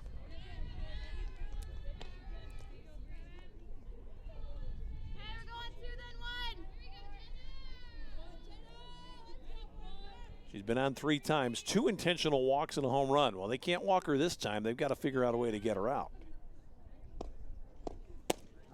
That's a good pitch on the outside corner there. Count goes even at 1-1. Looking ahead to the bottom of the 7th for Wayne State, it will not be the heart of the batting order. It'll be Lee, the pitcher, followed by Lazarek, and then Henschel. Hitters 6, 7, and 8. That's a floater that gets in, or does it? Now they're going to call that a ball.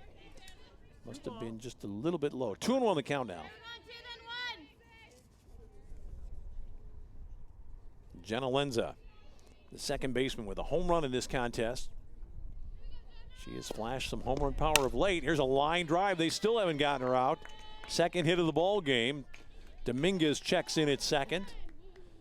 4 times up, 4 times on. Gary Bryce is making some mental notes about that. Here's Mackenzie Supernaw with nobody out, 2 on. I think the Lakers might play some small ball here, even though their cleanup hitter is up. Good swing there, solid.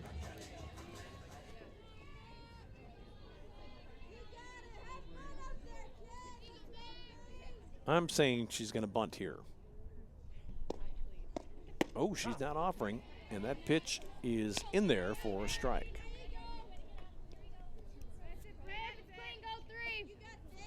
Dana Callahan could go back to it here. Didn't offer the first time. Boy, the third baseman is thinking, please, don't swing away. Jade McGarr is 10 feet in front of the bag. And there's a line shot to center. This ball will be caught, and it will be a double play. Great play there, and you really can't fault Horvath. That ball was hit so sharply, it just stayed up. It was hit right to Shannon Hilton in center field. She threw back to the infield for the double play. I thought the base runner made the right decision. A shoot top catch, and then the toss back in. And that was Kylie Barrett, the second baseman, who got over there to cover, and suddenly, instead of 2 on and nobody out, there's 1 on and 2 out. And this will be Sperlazzo. I don't really think it's a bad play at all. I mean, if that ball is not caught, Dominguez is going to score the run. Sometimes you just have to go on instinct if you're a player. That ball held up just a little. It was really scorched off the bat of Supernaw. And I think when Horvath saw it, she thought that ball's going to have some topspin on it to get down, but it just kept on going. And the shoot top catch made by the center fielder. Good play by Wayne State. 2 out now, top of the 7th. Swing and a miss by Sperlazzo. She falls behind in the count now, 1-2.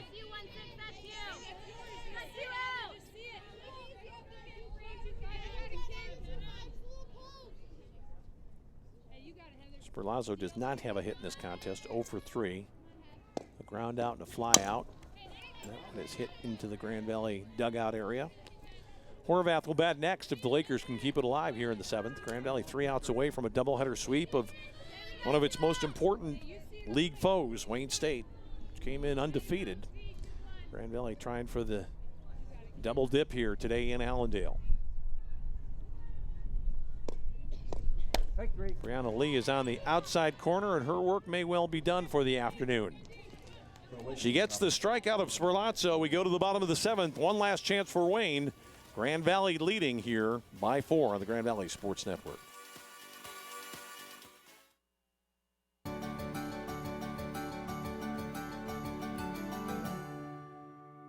You didn't used to hear much in a library. Well, this is no typical library. The Mary Ida Pugh Library Learning and Information Commons on the Allendale campus has been receiving praise and acclaim from the moment it opened its doors in 2013. The design came after watching and listening to students, but it also came with Grand Valley's high standards of design and environmental responsibility. The library just earned the highest level of LEED certification by the U.S. Green Building Council. It was awarded platinum status. This library has energy management features that include underfloor air distribution, super efficient exterior walls, a heat recovery system, and a rainwater-fed irrigation system. These save the environment and operating costs. When the university saves money, it can better manage tuition and other costs to students. Now that should give students in this library something to talk about. For Around Grand Valley, I'm Mary Eileen Lyon. It will be Brianna Lee who will try to rescue this one for herself and her teammates leading off here. She is the pitcher of record right now. She's gone 7. Batting here against Courtney Reinhold. And this is right hard on the ground to Lenza, who got in front, has time to make the play. No, but she throws wildly. Boy, it's the first real miscue of the day for Grand Valley. And Lenza a little upset with herself. Nothing she can do about the bad bounce that came up on her, but I think she just hurried herself a touch. An error on the second baseman. Lee is on board. Boy, she's got plenty of time. The ball is hit so hard. Just got to set herself. Well, it was going to be a bang-bang play anyway. And here is Lazarek, the DH. Error 4 to put the first batter on. That's a swing and a miss by Lazarek, the DH. She's hit a fly ball, actually popped up her first time up, and then bounced into a fielder's choice. That is on the outside corner. Nice work by Courtney Reinhold. Keep throwing strikes. Don't worry about that runner at first base. She'd like to get the shot out, obviously, but more importantly, the victory. Swing and a miss. 3 pitches, and Lazarek, the DH, sits down after striking out. And that'll bring up Henschel, who began the game as the catcher, then moved to shortstop. Devin is 0 for 2 in this contest.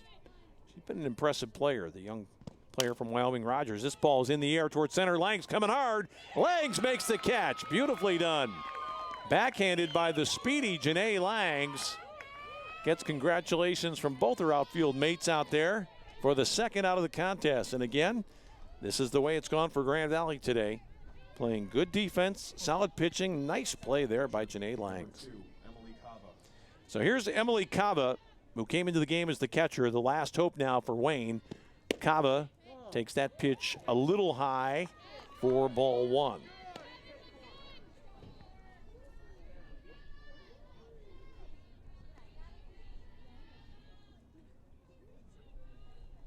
Reinhold, that's better. A little bit lower and on the corner for a strike. Cava trying to keep it going. Lindsey Butler will bat next. Grand Valley would certainly like to avoid her. And any of the players that come after that, Cava takes it. That is just inside 2-1. Reinhold just trying to find her rhythm, find her pace, throw strikes, and get this number 9 hitter. Reinhold comes back. This is in the air. Will it fall in? Lang's coming hard. It will drop.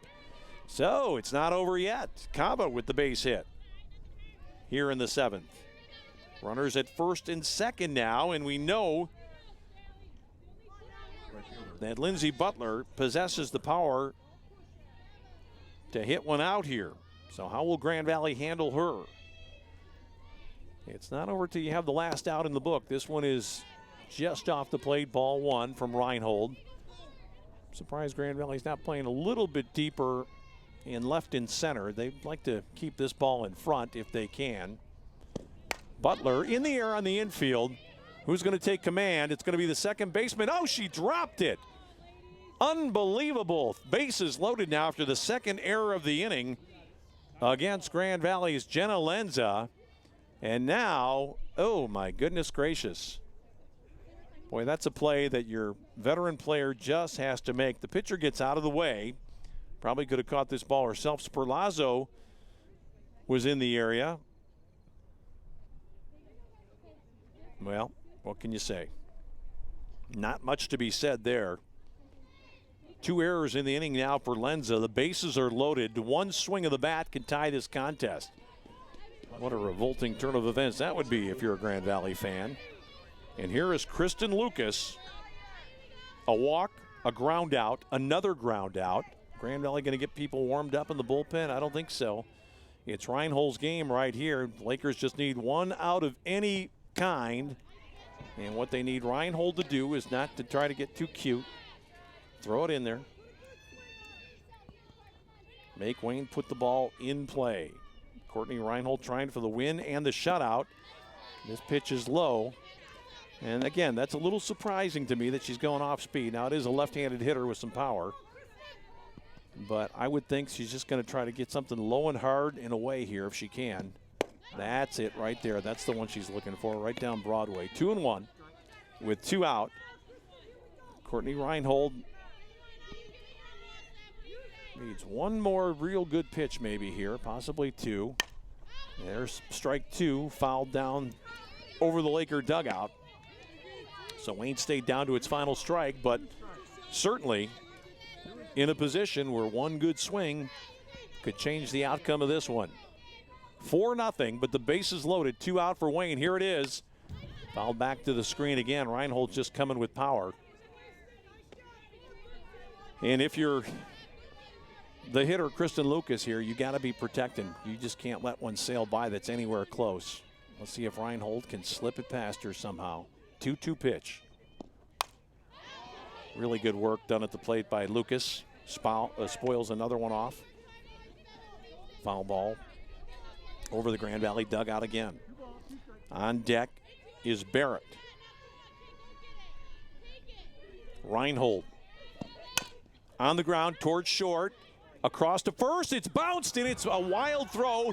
And the Lakers have imploded and 2 runs have scored.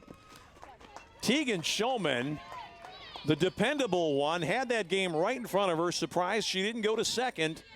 Instead, she bounced it over there, and Sperlazzo really had no chance at this at all. Let's see again if she has a play at second base. Well, it's probably the right play. She's got to play at second, but, I mean, that is a boilerplate throw she has to make, and she bounced it 10 feet in front. 2 runs in for Wayne. Runners at first and third. Grand Valley with 3 errors here in the 7th. This game should have been done and dusted for the Lakers. But the middle infield now has misplayed 3 balls. Second baseman, number 8. Only one of which was particularly difficult. And here's Kylie Barrett. Can Wayne somehow get something out of this game? Now 1 swing gives Wayne the victory. Reinhold in the air. Shulman gonna squeeze it, and that's that. Little embarrassment for the Lakers, but the final outcome is what Grand Valley was looking for. Shulman a little disgusted with herself for not making the previous play, but she handles the pop-up there, and Grand Valley goes on to win the nightcap by the score of 4-2 after winning the opener 3-2. Sarah Andrzejczyk, the winner in the opener. Lindsey Butler took the loss in the second game. Brianna Lee, the losing pitcher, and it was the freshman for Grand Valley, Courtney Reinhold, victimized by 3 errors to give up a couple of unearned runs in the final frame, but still getting her 7th win against 2 defeats here this year. It's a big day for Grand Valley. Lakers go to 4-1 in league play. Wayne drops to 2-2. It's also the 18th win of the season for the Lakers. And with that, that'll do it for us for our coverage here on Xfinity and the Grand Valley Sports Network tonight. For our entire broadcast crew, which did such a great job today, and for our producer-director, Bill Cuppy, I'm Tom Cleary. Thanks for being with us. The final score here in Game 2, after the Lakers won the opener 3-2, Grand Valley wins the nightcap by the score of 4-2 for the doubleheader sweep.